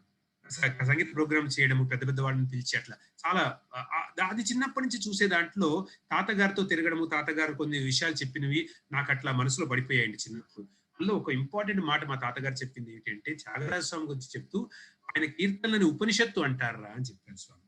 అందువల్ల త్యాగోపనిషత్తు అని ఆయన కీర్తనలు అంటారు. ఎందుకంటే అండి, ఉపనిషత్తు అంటే డెప్త్. ఉపనిషత్తు అంటే ఒక అగాధమైన గొప్ప సముద్రం లాంటిది. అందులో ఎన్నో ఆణిముత్యాలు ఉంటాయి. అయితే ఎంత లోతుకి వెళ్ళి ఎవరు తీసుకోగలుగుతారో అన్ని ముత్యాలు దొరుకుతాయి. కవిన కొద్దీ వస్తుంది. అలా ఉపనిషత్తులోని సారాంశం ఎంత అండర్స్టాండ్. అలాగే త్యాగరాజ కీర్తనలో కూడా అంత డెప్త్ ఉంటుంది అని చెప్పడానికి స్వామికి ఆయన మా తాతగారు చెప్పారన్నమాట. చిన్నప్పుడు అది జరగడము అది మొదటది. స్వామి దగ్గరికి వెళ్ళినప్పుడు స్వామి ఇట్లా కొన్ని పాటలు త్యాగరాజ కీర్తనలో అవి స్వామి సమక్షంలో పాడేందుకు ఒక ఆపర్చునిటీ ఇవ్వడం. మనం ఎక్కడండి, సుబ్బలక్ష్మి గారు నాకు గుర్తుండి ఎన్నోసార్లు నేదునూరు కృష్ణమూర్తి గారు స్వామి దగ్గర పాడాలని వచ్చినప్పుడు వారి శిష్యులు అక్కడ మల్లాది బ్రదర్స్ పాడుతున్నప్పుడు వారి ద్వారా వారు తీసుకునే వారి గురువు గారు ఈయన కాబట్టి ఈయన్ని పిలిపిస్తే ఆయనకి ఛాన్స్ ఇవ్వలేదండి స్వామి పాడడానికి. అంటే అది ఎందుకో అంతే, ఆయనకు అవసరం లేదేమో అక్కడ పాడడం స్వామి ఎదురకుండా, మనకి ఛాన్స్ ఇచ్చారు. అంటే మనం ఏమొచ్చాను ఆయనకి ఎక్కడ. డాక్టర్ నేదునూరు కృష్ణమూర్తి గారు ఆయన నాద బ్రహ్మ, ఆయన చాలా మహానుభావుడు ఆయన. మరి ఆయనకి ఛాన్స్ ఇవ్వకపోవడము అంటే అర్థం ఏంటి? అవసరం లేదు. ఎంతవరకు అవసరం? ఎందుకంటే అండి పాడేది పాడించేది స్వామి. మనందరం వెళ్ళి స్వామి ఎదురకుండా ఒక కచేరీలు చేసేవాళ్ళం కాదు. ఆయన ఆ విధమైన అవసరమే లేదు. ఎందుకంటే మనలోనే అంతర్లీనంగా ఉన్న స్వామికి మనం కచేరీలు బయట షో ఎందుకు చేయడం? అయితే మన జీవితంలో రావాల్సిన విషయాలు, దాని ద్వారా మనకి దేని ద్వారా మన హృదయాలు పవిత్రం అవుతాయో అవి మన జీవితాల్లో ఉంచడానికి స్వామి చేసిన గొప్ప అన్నమాట ఇది. సో అక్కడ త్యాగరాజ వేషం వేయడము వచ్చిన తర్వాత మోస్ట్ ఇంట్రెస్టింగ్ థింగ్ ఏంటంటే అండి, గత 8-9 ఏళ్లగా 10 ఏళ్ళు అవుతోందేమో రేడియో సాయితో అసోసియేట్ అయ్యి త్యాగోపనిషత్తు అన్న ప్రోగ్రామ్ స్వామి ఒకటి క్రియేట్ చేసే ఒక ఆపర్చునిటీ ఇచ్చింది. ఈ త్యాగోపనిషత్తు అనే శీర్షిక కింద 30 నిమిషాల ఇప్పుడు యూట్యూబ్ లో వరుసగా వస్తున్నాయండి. త్యాగోపనిషత్తు అని ఒక 35 ప్రోగ్రామ్స్ వరకు యూట్యూబ్ లో ఉన్నాయి. ఎవరికైనా ఇంట్రెస్ట్ ఉంటే వెళ్ళి చూడొచ్చు. ఒక్కొక్క దాంట్లో ఒక్కొక్క కృతి తీసుకుని అది స్వామికి టీచింగ్స్ కి ఏ విధంగా లింక్ చేశారు అని లింక్ చేసుకుంటూ చెప్పినది అనమాట. ఇవి చేసే ఒక ఆపర్చునిటీ ఒక 60కి 70కి పైగా చేస్తుంటామండి. అలాగే ప్రతిసారి పంచరత్న కీర్తనలు, త్యాగరాజ ఆరాధన జరిగినప్పుడు పంచరత్న కీర్తనల మీద కూడా ప్రోగ్రామ్స్ చేసేవాళ్ళం రేడియో సాయి నుంచి. అది తర్వాత ఇచ్చారు చూడండి. అంటే రేడియో సాయిలో ఛాన్స్ ఫర్ ఆపర్చునిటీ స్వామి ఇచ్చింది. అప్పుడు ముందర త్యాగరాజ వేషం వేయడం స్వామి ఆపర్చునిటీ ఇచ్చింది. అంతేకాకుండా శివంలో గత 4 ఏళ్లగాను 3 ఏళ్లగాను జరుగుతున్నది ఏంటంటే అండి, త్యాగరాజ ఆరాధన చేస్తున్నారు. ఆ ఆరాధనలో నేను ఆలోచించి స్వామి ఎట్లా చేస్తారు చూడండి, కోయిన్సిడెన్స్ కాదని అక్కడ త్యాగరాజ వేషం వేసే ఒక అవకాశం ఇచ్చారు స్వామి. 3 సంవత్సరాలు అయినట్టు 3-4 సంవత్సరాలు. అసలు ఎంత శివంలో స్వామి సన్నిధిలో త్యాగరాజ వేషం వేసేందుకు ఒక ఆపర్చునిటీ ఇచ్చారు అంటే ఎంత అనుగ్రహం ఆయన చూపెడుతున్నారో గమనించచ్చండి. అంటే ఆ త్యాగరాజ అంటే ఎందుకు ఇది నీకు మంచిదిరా, ఇది మర్చిపోవద్దు, ఇదే గుర్తుపెట్టుకుని ఉండు, ఆ త్యాగరాజ కీర్తనలోకి నువ్వు ఆలోచించు, దాని ద్వారా నీకు స్వామి హృదయం అర్థమవుతుంది, నేను అర్థం చేయిస్తాను అని చెప్పినట్టు ఉంటుంది స్వామి. అదే ఏది మనలో ఒక సంస్కృతి లేకపోతే సంస్కారము ఏది మనలో అవసరమో అది పెట్టించి ఆ విధంగా స్వామి మనల్ని ఉపయోగిస్తారు. ఇట్లా ప్రతి వాళ్ళు ఇప్పుడు నేను చెప్తున్నాను కాబట్టి ఇవి మీరు వినగలుగుతున్నారు. ఇట్లా ప్రతి ఏ డివోటీని కదిపినా, ఏ స్టూడెంట్ని కదిపినా వారికి ఏవో అన్ని అనుభవాలు, వారికి వారి అనుభవాలు వారికి తగ్గట్టు వారి జీవితాలకి సరిపోయేట్టు కనబడతాయి. ఆ విధంగా ఉంటుందండి. సో ఈ త్యాగరాజు మొత్తానికి ఆయనతో చాలా ముడిపడిపోయిన ఒక అనుభవం నాకు కలిగింది జీవితంలో. అప్పుడప్పుడు నాకు అనిపిస్తుంది త్యాగరాజ స్వామి బతికున్నప్పుడు ఏమన్నా ఆయన ఉన్న తిరువయూరులో నేను ఎక్కడో కనీసం ఆయన పొద్దున్న నగర సంకీర్తనకి వెళ్తున్నప్పుడు, ఆయన వంశ వృత్తి చేసుకుంటున్నప్పుడు అక్కడ ఎక్కడో ఒక కుక్కలాగన్నా ఉందని ఉండుంటారు ఒక జన్మ. అందుకని కొంత వినగలిగి ఉంటాను. ఆ విన్నది ఏదో ఇప్పుడు కొంచెం అట్లా ఆ అభిరుచి కలుగుతోంది అని అనిపిస్తుందండి. కాబట్టి లేకపోతే మహానుభావులు, మహాభక్తులు, స్వామికి ఎంత ఇష్టం అండి త్యాగరాజ స్వామి. ఎంతో పవిత్రాత్మ ఆయన త్యాగరాజ స్వామి. అంత గొప్ప స్వామికి ఆయన స్వామినే మెప్పించారు. ఆయన కృతులు స్వామి పాడుకుంటారు. స్వామికి అంత ఇష్టం. ఇదొక గొప్ప ఎక్స్పీరియన్స్ అని నేను ఎందుకంటే అండి అనుభవము అంటే దేని ద్వారా మనకి జీవితంలో ఒక ట్రాన్స్ఫర్మేషన్ వస్తుందో అదే అనుభవం అని నా అభిప్రాయం. అవి పెద్దవిగా ఉండకపోవచ్చు కరుణ వినడానికి, కానీ మన జీవితంలో మార్పు తీసుకొస్తే అది అనుభవం అని నా అభిప్రాయం. ఇంకో చిన్న అనుభవం చాలా ఇంట్రెస్టింగ్ అండి. ఒకరోజు స్వామి దర్శనానికి వస్తున్నారు. దర్శనానికి వస్తున్నప్పుడు ఆ రోజు వర్షం పడింది. అప్పటికి సాయి కుల్వంత్ హాల్ కి పైన షెడ్ లేదు. ఆ షెడ్ లేనప్పుడు కిందంతా కొంచెం తడిసిపోయి నేలంతా వెట్టుగా ఉంది. నేల వెట్టుగా ఉన్నప్పుడు అక్కడ స్వామి మేమందరం వాన ఆగిపోయిందండి. మేమందరం పైకి వచ్చి అక్కడ కొంచెం సేఫ్టీలో కూర్చున్నాం. కానీ స్వామి మాత్రం ఆ తడిలో నడుచుకుంటూ వస్తున్నారు పాపం. ఆ కింద అంగీ అంతా కొంత తడిగా అయిపోయింది. ఆ తడిగా అయిపోయిన అంగీ చూసరికి నాకు కొంచెం బాధ అనిపించిందండి. నేను స్వామి మేమందరం ఇట్లా పొడిలో కూర్చుని ఉన్నాము, మీకు అట్లా తడి చేసేస్తున్నాము, ఇది కరెక్ట్ కాదు కదా అని అయ్యో స్వామి పాదాలు తుడవాలి అని అనిపిస్తుందండి. అప్పుడు స్వామి మన జేబులో ఎప్పుడు కూడా ఒక కర్చీఫ్ పెట్టుకుని ఉంటాం కదా స్వామి పాదాలు తుడవడానికి. ఆ కర్చీఫ్ ని నేను చేతులు తీసుకుని పెట్టుకున్నాను. స్వామి దగ్గరికి వస్తే స్వామి పాదాలు తుడవాలని. స్వామి అలాగే వచ్చారు. స్వామి దగ్గరికి వచ్చేసినప్పుడు నేను కర్చీఫ్ పెట్టుకున్నాను ఇట్లా, స్వామి పాదాలు తుడుద్దామని కొంచెం ముందరకు వంగాను ఇట్లా. స్వామి నన్ను చూశారు, దూరం నుంచి ఆగిపోయారు. చూసి ఏమిటి తుడుస్తావా అన్నారు. పాదం తుడుస్తావా అంటే అవును స్వామి అన్నాను. అంటే స్వామి అన్నారు నవ్వుతూ నా తలపైన ఇట్లా కొట్టి నీ చేత కాదులే అని చెప్పి వెళ్ళిపోయారు స్వామి. అప్పుడు నాకు వచ్చిన ఫస్ట్ థాట్ ఏంటంటే అండి, స్వామి పాదం అంటే ఏంటండి అసలు? స్వామి పాదం అంటే వామన పాదం, త్రివిక్రమ పాదం. మనకి అన్నమాచార్య గారి కీర్తన ఆలోచిస్తే మనకి తెలుస్తుంది, అది గుర్తొస్తుంది. యాక్చువల్లీ దీని సంగతి తెలుస్తుంది. ఇది స్వామి త్రయీ బృందావనంలో ఒకసారి స్వామి మాట్లాడమన్నప్పుడు స్వామి సమక్షంలో కూడా నేను ఈ పాట పాడుతూ మాట్లాడాను. స్వామి ఆశీర్వదించారు. అందుకని నాకు ఇది చాలా ఇష్టం. స్వామి పాదం ఆ విధంగా వర్ణించడం.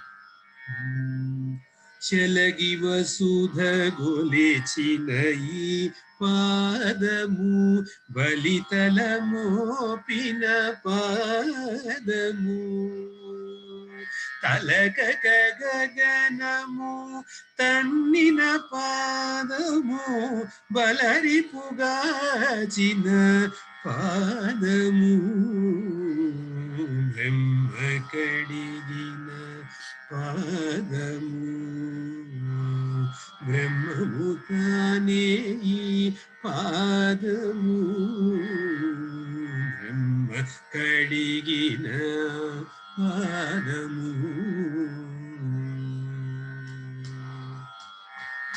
కామిని పాపము కడిగిన పాదము, పాము తల నీడిన పాదము, ప్రేమపు శ్రీ సతి పిసికెడి పాదము, కామిడి తురగపు పాదము,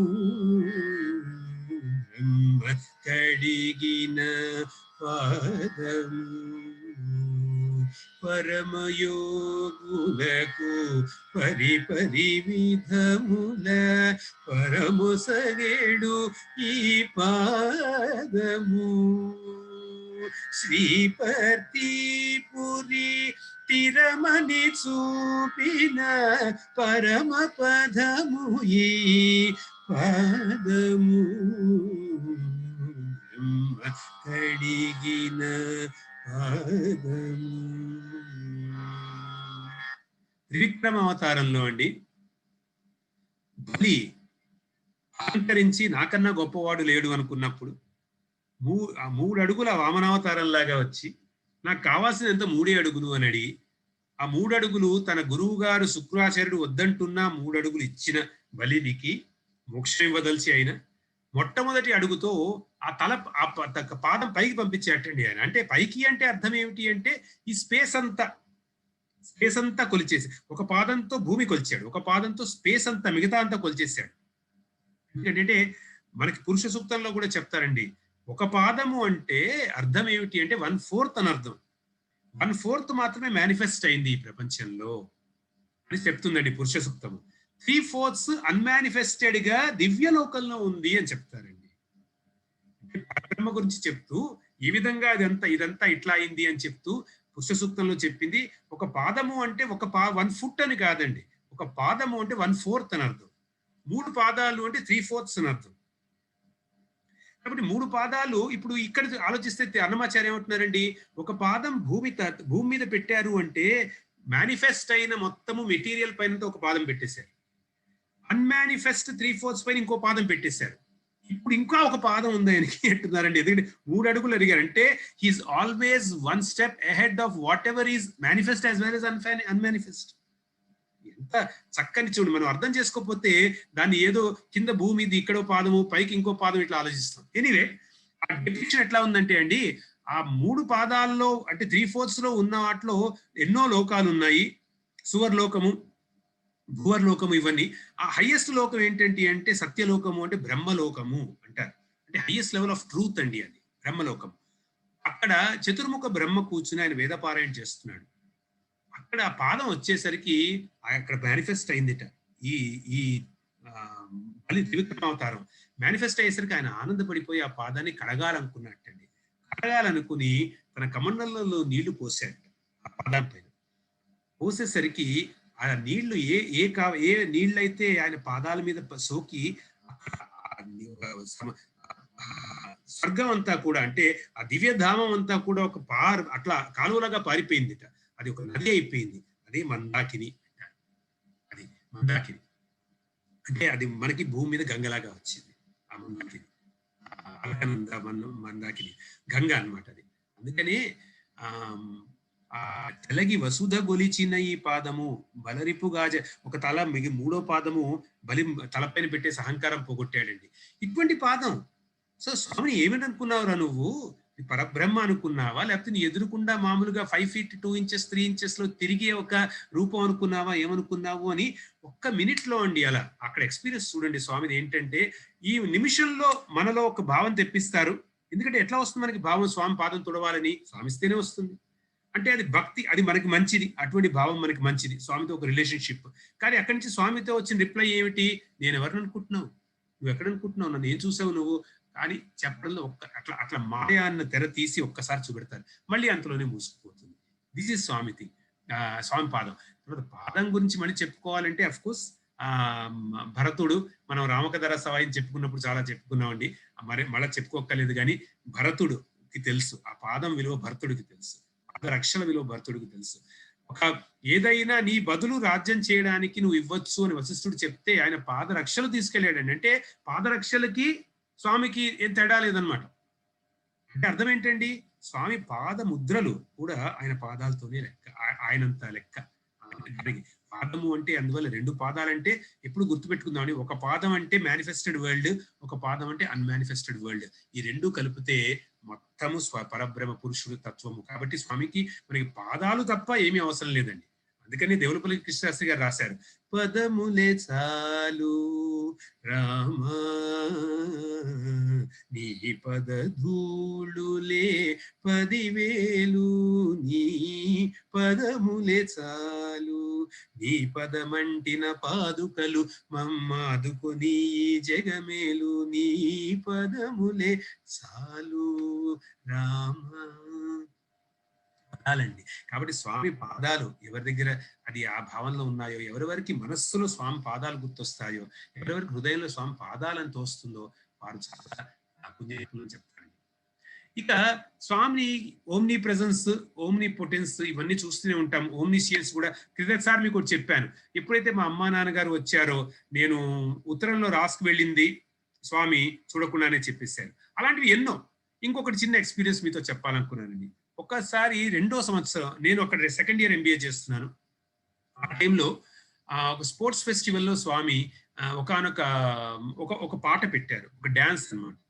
ఆ డాన్స్ కి వెనకాల ఒక పాట క్రియేట్ చేద్దాం అనుకున్నారు వాళ్ళు. అది కొంచెం కర్ణాటక సంప్రదాయంలో ఉంది. మనం ఒక తెలుగు సినిమా పాటే కొలువై ఉన్నాడే అన్న ఒక కీర్తన. అటువంటివి అంత ముందు ఇయర్ వరకు నేను పాడేవాడిని. ఆ తర్వాత నెక్స్ట్ ఇయర్ లో శివకుమార్ నగేష్ అని ఒక అబ్బాయి వచ్చాడు, చాలా చక్కగా పాడతాడు. బాంబే నుంచి ఒక అబ్బాయి వచ్చాడు, చిన్నవాడు, గ్రాడ్యుయేషన్ లో ఉన్నాడు, చాలా చక్కగా పాడేవాడు. అబ్బాయి ఆ అబ్బాయితో పాడించారు, శివకుమార్ నగేష్ తో ఈ పాట పాడించారు. పాట పాడించినప్పుడు ఏమైందంటే అండి, స్వామి నాకు ఆ పాట నాతో పాడిస్తే బాగుండేది అని నాకు చాలాసార్లు అనిపించి కొంత బాధపడేవాడిని. ఎందుకంటే అప్పుడు స్వామి కొంత నాకు ఆపర్చునిటీస్ తగ్గిపోయే, స్వామి దగ్గర పాడే ఛాన్సెస్ రావట్లేదు ఎక్కువ అని బాధపడేవాడిని నేను. దాంతో స్వామి నాతో ఈ పాట స్వామి పాడిస్తే బాగుండేది అని 2-3 సార్లు అట్లా బాధపడుతూ నేను ఏడుస్తుండేవాడిని. ఒక రోజు పర్టికులర్లీ స్పోర్ట్స్ మీట్ కి ముందర అప్పుడప్పుడు సండేస్ పిల్లలు ప్రాక్టీస్ చేస్తున్నప్పుడు స్టేడియంలో స్వామి వచ్చేవారు. స్వామి వచ్చి చూస్తూ ఉండేవారు ఆ ప్రాక్టీస్. అట్లా ఒకసారి వచ్చినప్పుడు అక్కడికి ఇంకెవరు వెళ్ళడానికి లేదు, కేవలం అక్కడ ప్రాక్టీస్ చేసేవాళ్ళు, అక్కడ స్వామి ఉండేవారు. కొంతమంది సెట్ బాయ్స్ వాళ్ళు ఉండేవాళ్ళు. మేమంతా హాస్టల్లోనే ఉండేవాళ్ళం అనమాట. ఎందుకంటే ఇంతమంది బాయ్స్ వెళ్ళిపోతే హడావిడి అయిపోతుంది. అప్పుడు నేను అది వింటూ అక్కడ పాట వినబడుతోంది గట్టిగా. ఆహా, ఆ రోజు ఆ పాట కనుక నేను పాడుంటే హాయిగా స్వామి సమక్షంలో ఉండేవాడిని కదా ఈ సమయానికి అంటూ బాధపడుతున్నాను, కాస్త ఏడుస్తున్నాను, కళ్ళ నుంచి నీళ్ళు వస్తుంది. స్వామి దగ్గర అయ్యేవాడిని అట్లా అనుకుంటున్నాను. ఈ లోపల స్వామి వెళ్ళిపోవడం జరిగింది. ఆ ప్రాక్టీస్ అయిపోయింది. ఒక స్టూడెంట్ పరిగెత్తుకుంటూ వచ్చాడు, నాకు తెలిసిన వాడు, జూనియర్, పరిగెత్తుకుంటూ వచ్చాడు. వచ్చన్నాడు, బ్రదర్ స్వామి నీ గురించి ఈరోజు అడిగారన్నారు. అంటే నేను ఆశ్చర్యపోయాను. స్వామి అడగడం ఏమిటి? స్వామి మాట్లాడి చాలా రోజులైంది నాతో. అంటే ఏం జరిగిందని అన్నాను. అంటే ఈ పాట పాడుతున్నప్పుడు అక్కడ ఎదురుకుండా వాళ్ళు చేస్తున్నారు, తన దగ్గర కూర్చున్న వాళ్ళలో ఎవరి పాట పాడింది అని అడిగారు స్వామి. అడిగినప్పుడు అక్కడ ఉన్న వాళ్ళు చెప్పారు, శివకుమార్ నగేష్ పాడాడు స్వామి అని. అంటే ఆ అబ్బాయి పేరు బాంబే నుంచి వచ్చిన అబ్బాయి పేరు శివకుమార్ నగేష్, నా పేరు శివకుమార్ కోట అనేవారు. అయితే శివకుమార్ నగేష్ లేక అంటే స్వామి అన్నారు, శివకుమార్ నగేషా? కాదు, హైదరాబాద్ బాయ్ పాడాడు అన్నారు స్వామి. హైదరాబాద్ బాయ్ నన్ను పిలిచేవారు స్వామి నన్ను, కాబట్టి హైదరాబాద్ బాయ్ పాడాడు అన్నారు. అంటే వాళ్ళకి అక్కడ ఉన్న వాళ్ళు హైదరాబాద్ బాయ్ అంటే నేను తెలుసు, చుట్టుపక్కల ఉన్న వాళ్ళకి. కాదు స్వామి, ఇది శివకుమార్ నగేష్ పాడాడు, బొంబాయి నుంచి వచ్చాయంటే కాదు హైదరాబాద్ బాయ్ పాడాడు అన్నట్టు స్వామి. అంటే వాళ్ళు ఏం అనలేదు, ఊరుకున్నారు. తర్వాత విన్న అబ్బాయి వచ్చి నాతో చెప్పినప్పుడు నాకు అప్పుడు అర్థమైంది ఏంటంటే అండి, నాకు అనిపించింది స్వామికి ఇది నేను పాడుంటే ఎంత బాగుండే, స్వామికి అర్పించుంటే అని నాకు ఒక ఆలోచన వచ్చింది. కానీ నేను నిజంగా ఆ అబ్బాయి ఎంత బాగా పాడలేకపోయేవాడిని. సో బయట ప్రజలకి నచ్చాలి అంటే ఆ అబ్బాయి పాడాలి. కాకపోతే నాకు ఆ భావన వచ్చి స్వామికి నేను పాడాలనుకున్నా కాబట్టి నేను చెప్పాను కదా నువ్వు పాడావని, కాబట్టి నువ్వు పాడినట్టే అని స్వామి మెసేజ్ నాకు పంపించారు. ఇది మోస్ట్ ఇంపార్టెంట్. సర్వజ్ఞత అంటే ఎక్కడ ఒక చిన్న ఆలోచన వచ్చి ఒకళ్ళు బాధపడుతున్నా కూడా అన్ని స్వామికి తెలిసింది. కాబట్టి ఆ బాధ స్వామికి దగ్గర అవ్వాలని మనం పడే బాధ అయితే దానికి రెస్పాండ్ చేస్తారు. మన బాధలు, మనకి ఉన్న కష్టాల గురించి బాధపడుతూ ఉంటే, సెల్ఫిష్నెస్ ఉంటే కనుక ఎక్కువ స్వామి పట్టించుకోరు దాన్ని. ఇక కొడైకెనాల్లో స్వామి గురించి కొంత చెప్తానండి నేను. మనకి ఒక వీలున్నంత వరకు నేను టైం చేయడానికి ప్రయత్నిస్తాను, టైం చూసుకుంటాను. కొడైకెనాల్లో ఒకసారి ఇంపార్టెంట్ సిచ్యువేషన్ అండి. కొడైకెనాల్లో ఎవరైనా వెళ్ళిన వాళ్ళు, ఇప్పుడు వింటున్న వాళ్ళలో ఎవరైనా స్టూడెంట్స్ ఉండొచ్చు, లేకపోతే కొడైకెనాల్కి వెళ్ళిన వాళ్ళు ఉండొచ్చు. అక్కడ సాయి శృతి అని మందిరం ఉంది స్వామికి. స్వామి ప్రతి ఏడు కూడా అప్పట్లో ఒక 25 నుంచి 30 మంది స్టూడెంట్స్ ని తీసుకెళ్లేవారు.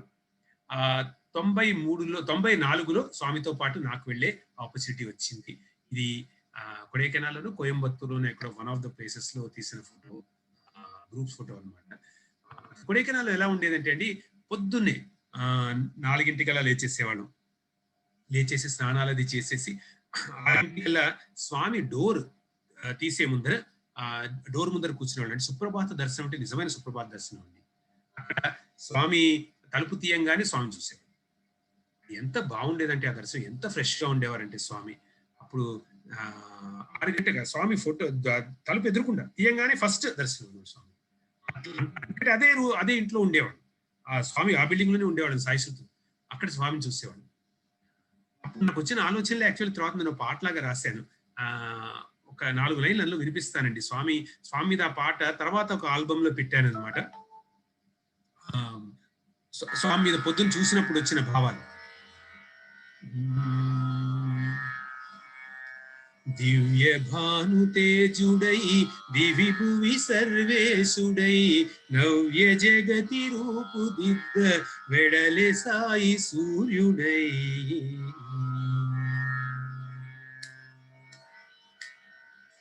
పుడమి తల్లి ధన్యతకై పురాణ పురుషోత్తముడే గుడిగా పర్తిని మలచి కొలుగుతానుండే విడమరచి వేదాంత సారమెల్ల బోధించే వీడకుండ వేడు వారి నీడతాననియే దివ్య భాను తేజుడై దివి భువి సర్వేశుడై నవ్య జగతి రూపుదిద్ద వెడలె సాయి సూర్యుడై వెడలె సాయి సూర్యుడై.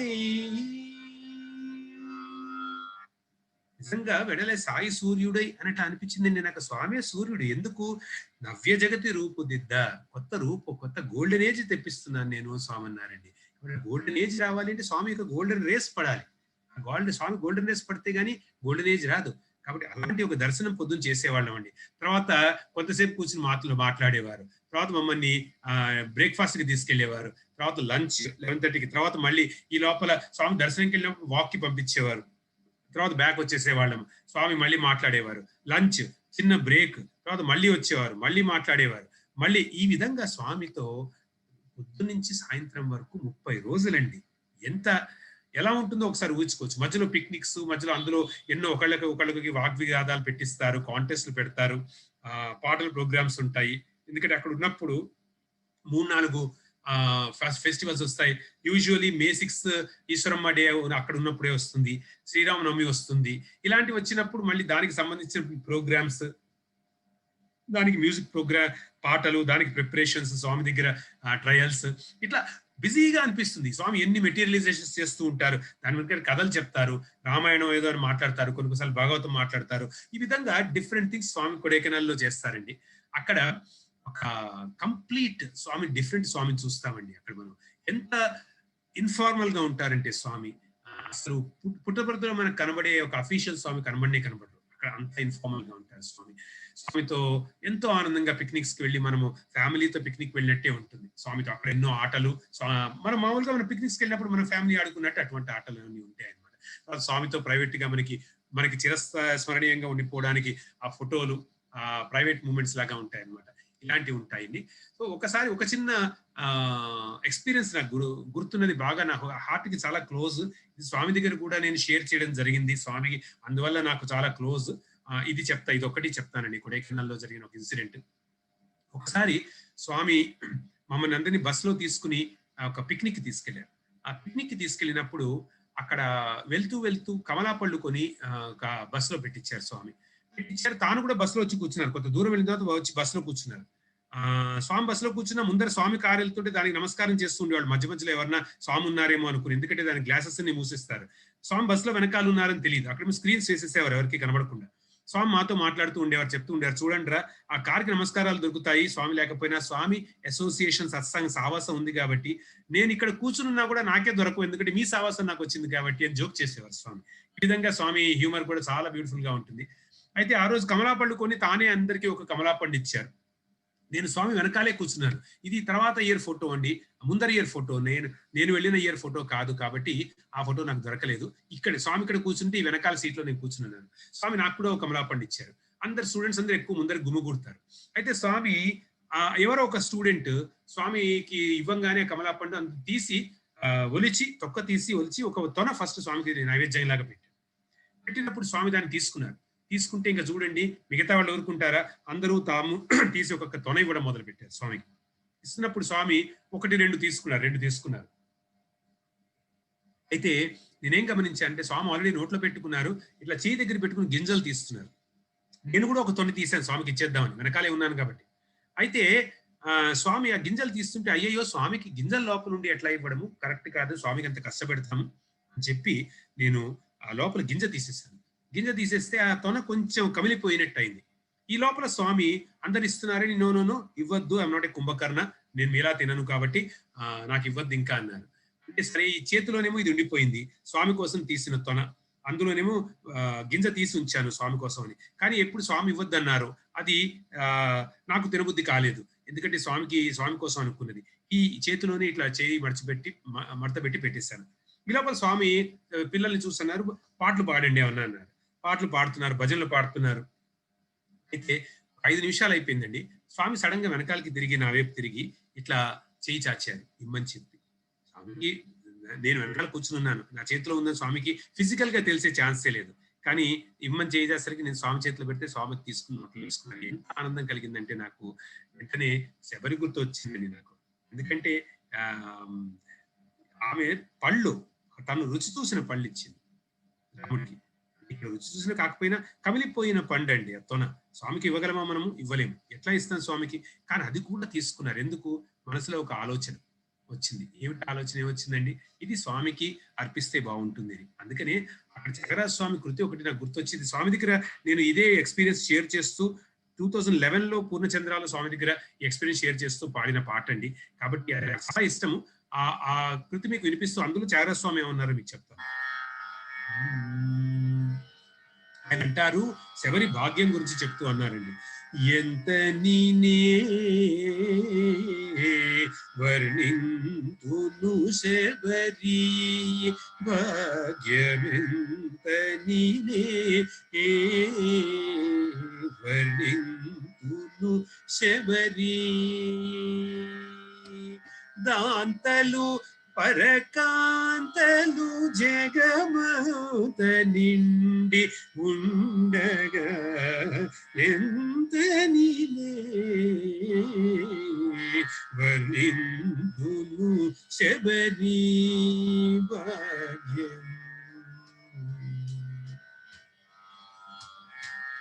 కనులార సేవించి కమ్మని ఫలములనొసగి తనువు పులకరించపాద యుగములకు మ్రోకి ఇనకులపతి సముఖంబున పునరావృత్తి రహిత పథములు పొందిన త్యాగరాజను తురాలి పుణ్యం ఎంత వర్ణింతును శబరి భాగ్యం. ఆ రోజు నిజంగా ఏం జరిగి ఉంటుందో కళ్ళకి కట్టినట్టు చారాస్వామి చెప్తారండి. కనులార సేవించి రాముడు వచ్చి ఎదురుకుండా నుంచునేసరికిటండి ఆ శబరికి ఎన్నాళ్ళు వెయిట్ చేసిందండి ఆవిడ. శబరి అంటేనే సబూరి, పేషెన్స్ అనమాట. శ్రద్ధా సబూరి అంటారు కదండి. సబూరి అంటే నిజంగా పేషెన్స్, శబరి అంటే. ఆవిడ వెయిట్ చేసిన జీవితాంతం. ఆవిడకి ఇంకేం తెలీదు, ఒక చదువు రాదు, ఏమీ రాదండి. అందుకని కాంతలు వరకాంతలు జగమంతా పెద్ద పెద్ద వాళ్ళు, మహానుభావులు, ఫిలాసఫర్స్, జ్ఞానులు, ఆడవాళ్ళు వాళ్ళందరూ ఉంటే వాళ్ళ ఎవరి దగ్గరికి వెళ్ళలేదండి రాముడు. దాంతలు వరకాంతలు జగమంతా నిండి అటువంటి వాళ్ళు ఉంటే ఎంతనినే వర్ణింతును శబరి భాగ్యము. ఆవిడ దగ్గరికి నడుచుకుంటూ వచ్చాడే, ఆవిడ హెల్ప్ అడుగుతూ వచ్చాడే, ఎలా చెప్పంటావు ఆయన మహిమ అంటారండి. ఆ ఎంతటి పుణ్యమో శబరి ఎంగిలి గోరెతివి వింత కాదే నీ మంతనమెట్టిదో అంటారు దాసరథి శతకంలో రామదాస్ కూడా. ఆ రోజు ఆయన వచ్చినప్పుడు అండి ఆ శబరికి మరి క్యాట్రాక్ట్ అనుకోండి, ఏమన్నా అనుకోండి, కాళ్ళు ఆయనకు నగుమోము కూడా చూడలేకపోతుందిట. కంటించి ధారగా వచ్చేస్తున్నాయిట నీళ్లు. రాముడు వచ్చాడు, ఆయన బాధపడుతున్నాడు చాలా. ఆ విధంగా ఆ కంటి నుంచి వచ్చే నీళ్లతో కాళ్ళు కడిగిందండి. ఇది best way of washing the feet, కంటి నుంచి వచ్చే నీళ్లతో. మిగతా రోజులన్నీ ఆవిడ చెంబుతో నీళ్లు రెడీగా పెట్టుకుంది, అప్పుడు రాలేదు ఆయన వచ్చేసరికి నిజంగా ఆ చెంబు నీళ్లు అవసరం లేకపోయిందండి. కంటి నీరుతో కడిగేసింది. కనులార సేవించి కమ్మని ఫలములను సగి, ఇక ఫలాలు తన దగ్గర ఉన్నవి తినిపించిందండి. తను కొరికి తిన్నా కూడా తిన్నాడు. లక్ష్మణుడు అనుకున్నాడు ఏమిటిది ఇట్లా చేస్తున్నాడు అని. ఆయన ఎంతో ఆనందంగా తిన్నాడు, ఎంత మధురంగా ఉన్నాయి అని తిన్నాడని. కమ్మని ఫలములను సగి తను పులకరించ పాదయుగములకు మ్రొక్కి, తనువు పులకరించి పాదాల మీదకి వంగింది టండి నమస్కారం పెట్టడానికి. ఇవన్నీ కూడా చాలా సింబాలిక్ గా చెప్పారు త్యాగరాజ స్వామి. కనులార సేవించి అంటే కళ్ళలోంచి నీళ్లు అంటే అది తోయం అండి. భగవద్గీతలో చెప్పింది పత్రం పుష్పం ఫలం తోయం. ఈ 4 నాకు అర్పించిన వాళ్ళు నన్నే చెందుతారు అని చెప్పారండి. తోయం కళ్ళలోంచి వచ్చింది తోయం. పత్రం పుష్పం ఫలం తోయం. ఇక ఫలం అంటే కర్మ ఫలము. దాని ఎంగిలి పెట్టడం అంటే నిజంగా ఎంగిలని కాదండి భావము. తాను చేసిన కర్మ అప్పగిచ్చేసింది ఆవిడ. ఇంకా కర్మ అప్పగిచ్చేసింది, ఇంకేం కావాలండి ఆవిడకి? ఏం మిగలలేదు. కాబట్టి పాదాల మీద పడిపోయింది, ప్రాణం పోగొట్టుకుంది. అంటే ఇది బాడీని పత్రం అంటారు, లీఫ్ లాంటిది అనమాట. అది కూడా పడిపోయింది. అంటే ఒక పండిపోయిన ఆకు రాలిపోయినట్టు అనమాట, పడిపోయింది. ఇంకా ప్రాణమే పోయింది, రాముల్లో ఐక్యమైపోయింది అని చెప్పడం.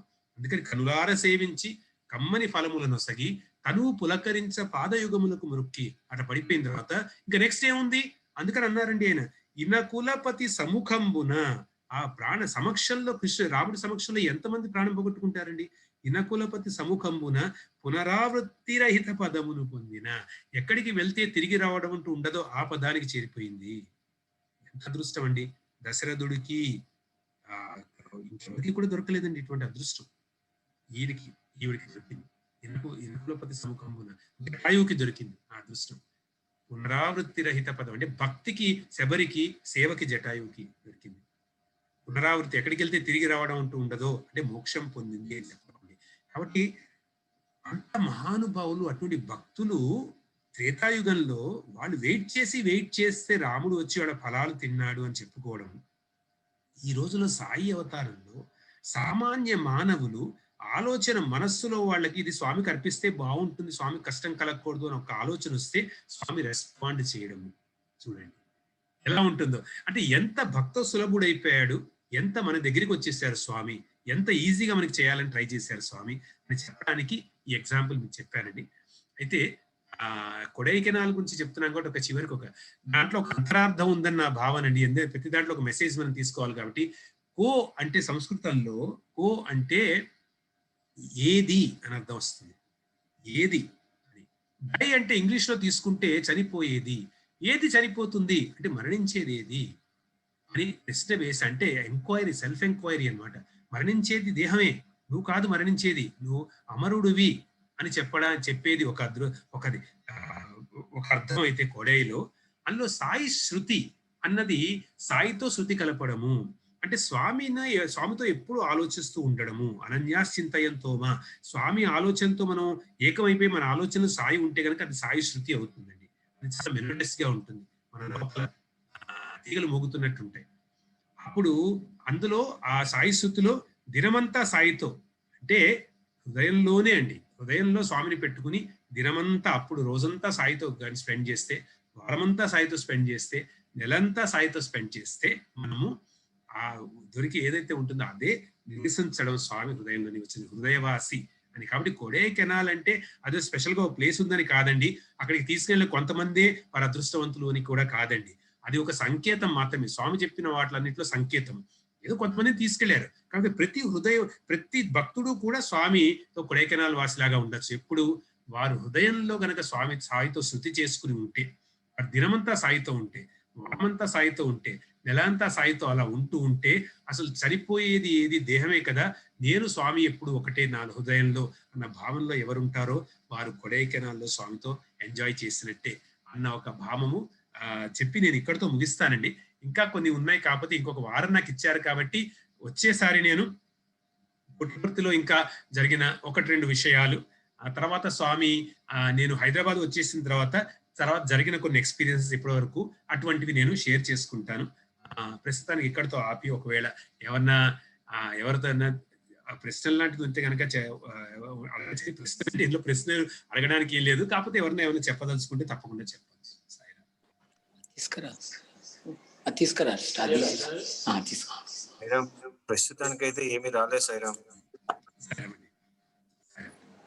కాబట్టి మరి ఇక్కడ ఆపేసేది కదండి. కానీ ఇప్పుడు శబరి గురించి చెప్పింది మాత్రం చాలా చక్కగా ఉంది సార్.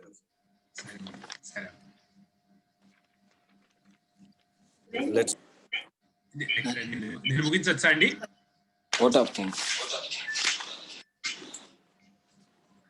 సార్ ఒక్క నిమిషం సార్, బాలయ్య గారు ఓట్ ఆఫ్ థ్యాంక్స్ చెప్తారు. యా,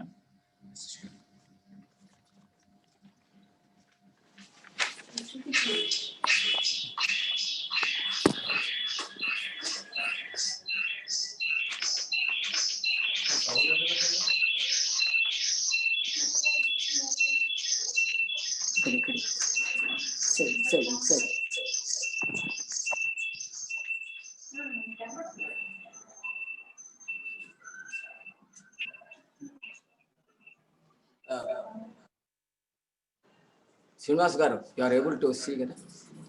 చెప్పండి sir. Yes, we can hear sir. అందరికి సాయిరామ్ అండి. I feel that I am privileged to propose vote of thanks today on the occasion of satsang conducted by Sri Kota Shivakumar garu. On behalf of MDCL district, I am proposing this vote of thanks.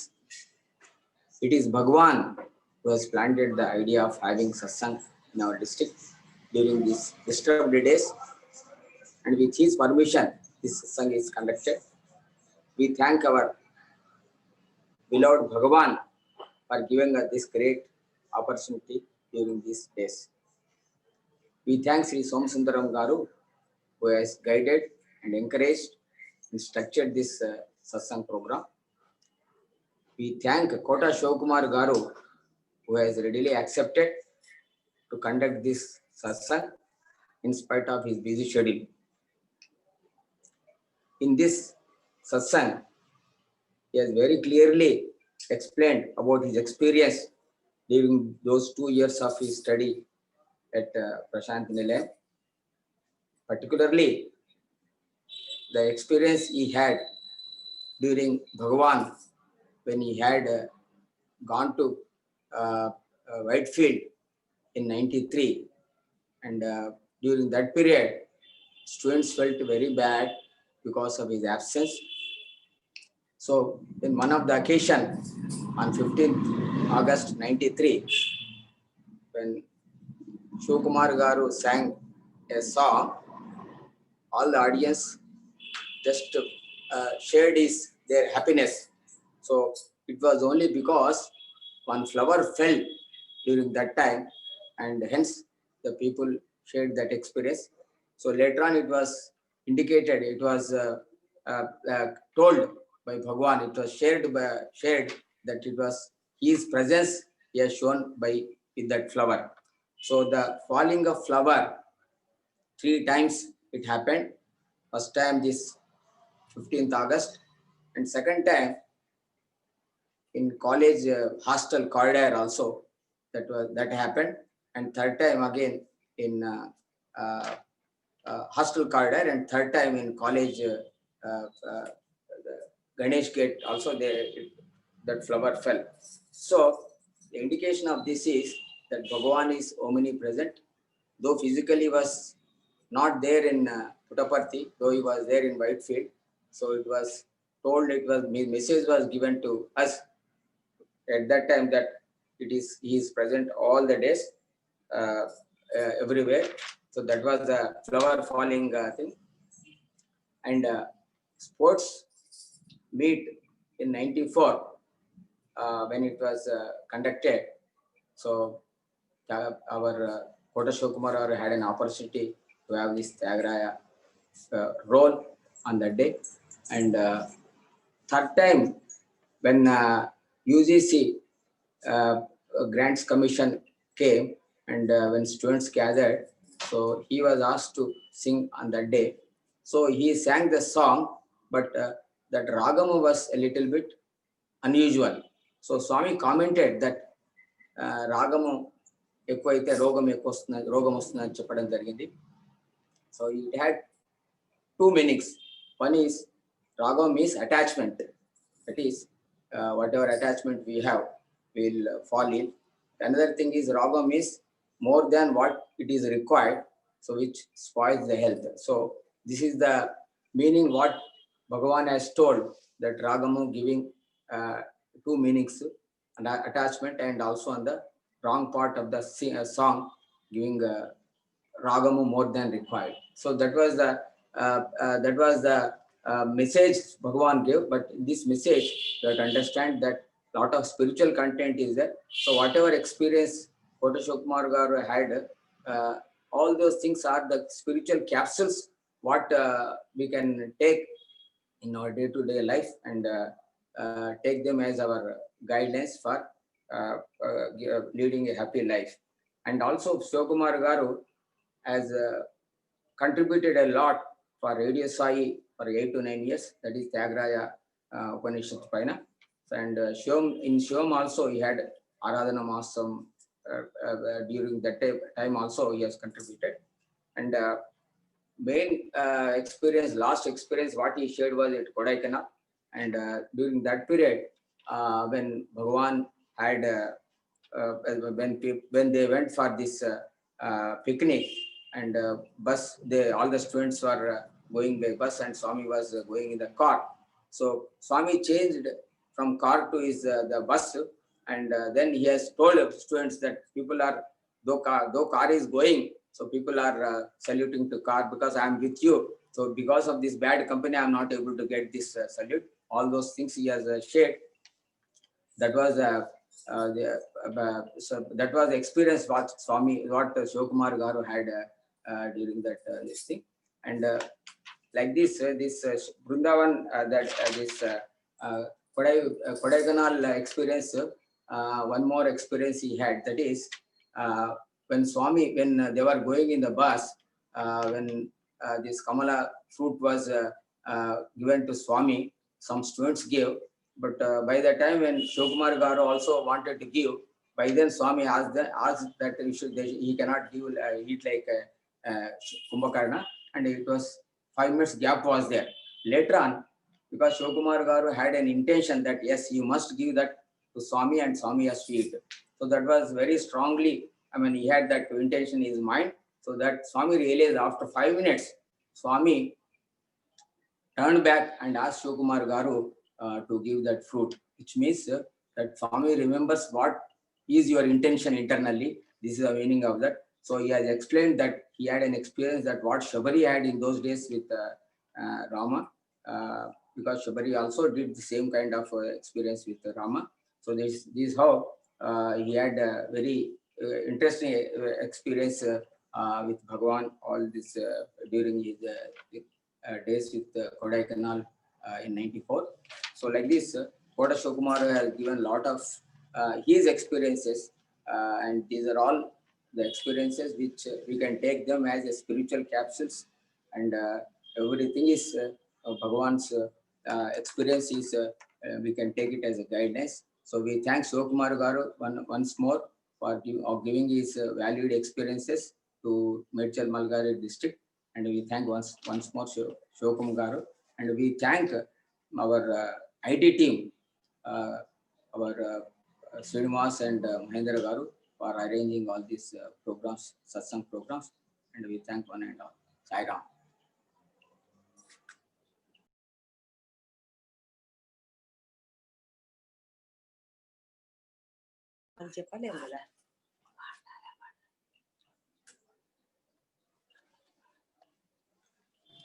स्वस्ति प्रजाभ्यः परिपालयन्तां न्यायेन मार्गेण महीं महिषा गोब्राह्मणेभ्यः शुभमस्तु नित्यं समस्तलोकाः सुखिनो भवन्तु समस्तलोकाः सुखिनो भवन्तु समस्तलोकाः सुखिनो भवन्तु ॐ शान्ति शान्ति शान्तिः.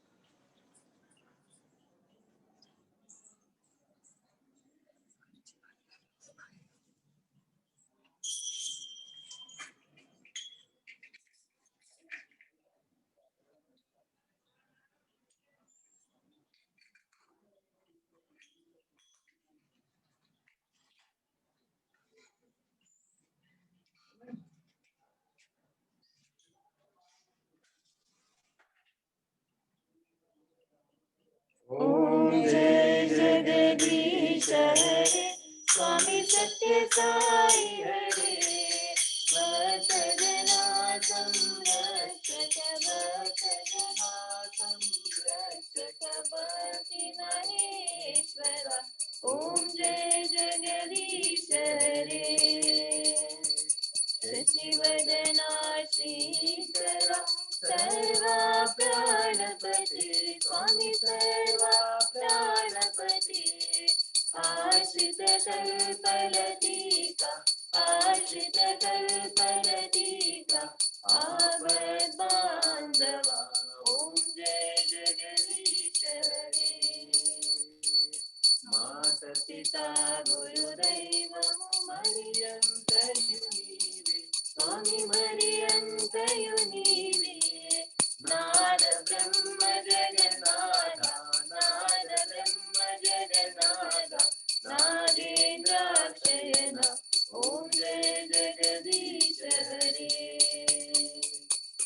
शंकर रूपा ओजस्वी साई महादेवा सत्य साई महादेवा मंगलारती अंदुको मंगलारती अंदुको मंदर गिरिधारी ओम जय जगदीश हरे नारायण नारायण ओम सत्य नारायण नारायण नारायण ओम नारायण नारायण ओम सत्य नारायण नारायण ओम सत्य नारायण नारायण ओम जय सद्गुरुदेवा नारायण नारायण ओम सत्य नारायण नारायण नारायण ओम नारायण नारायण ओम सत्य नारायण नारायण ओम सत्य नारायण नारायण ओम जय सद्गुरुदेवा नारायण नारायण ओम सत्य नारायण नारायण नारायण ओम नारायण नारायण ओम सत्य नारायण नारायण ओम सत्य नारायण नारायण ओम जय सद्गुरुदेवा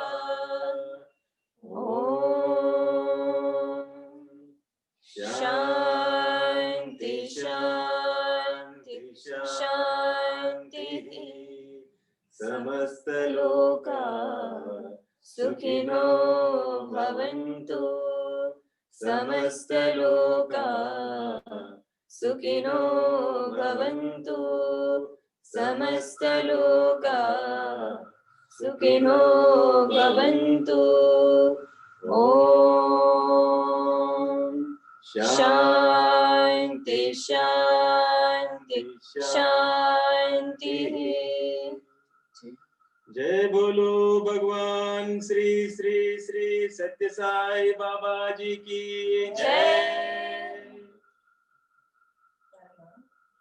परमं पवित्रं बाबा विभूतिं परमं विचित्रं लीला विभूतिं परमार्थ इष्टार्थ मोक्षा प्रदातं बाबा विभूतिम् इदमाश्रयामि परमं पवित्रं बाबा विभूतिं परमं विचित्रं लीला विभूतिं परमार्थ इष्टार्थ मोक्षा प्रदातं बाबा विभूतिं इदमाश्रयामि परमं पवित्रं बाबा विभूतिं परमं विचित्रं लीला विभूतिं परमार्थ इष्टार्थ मोक्षा प्रदातं बाबा विभूतिं इदमाश्रयामि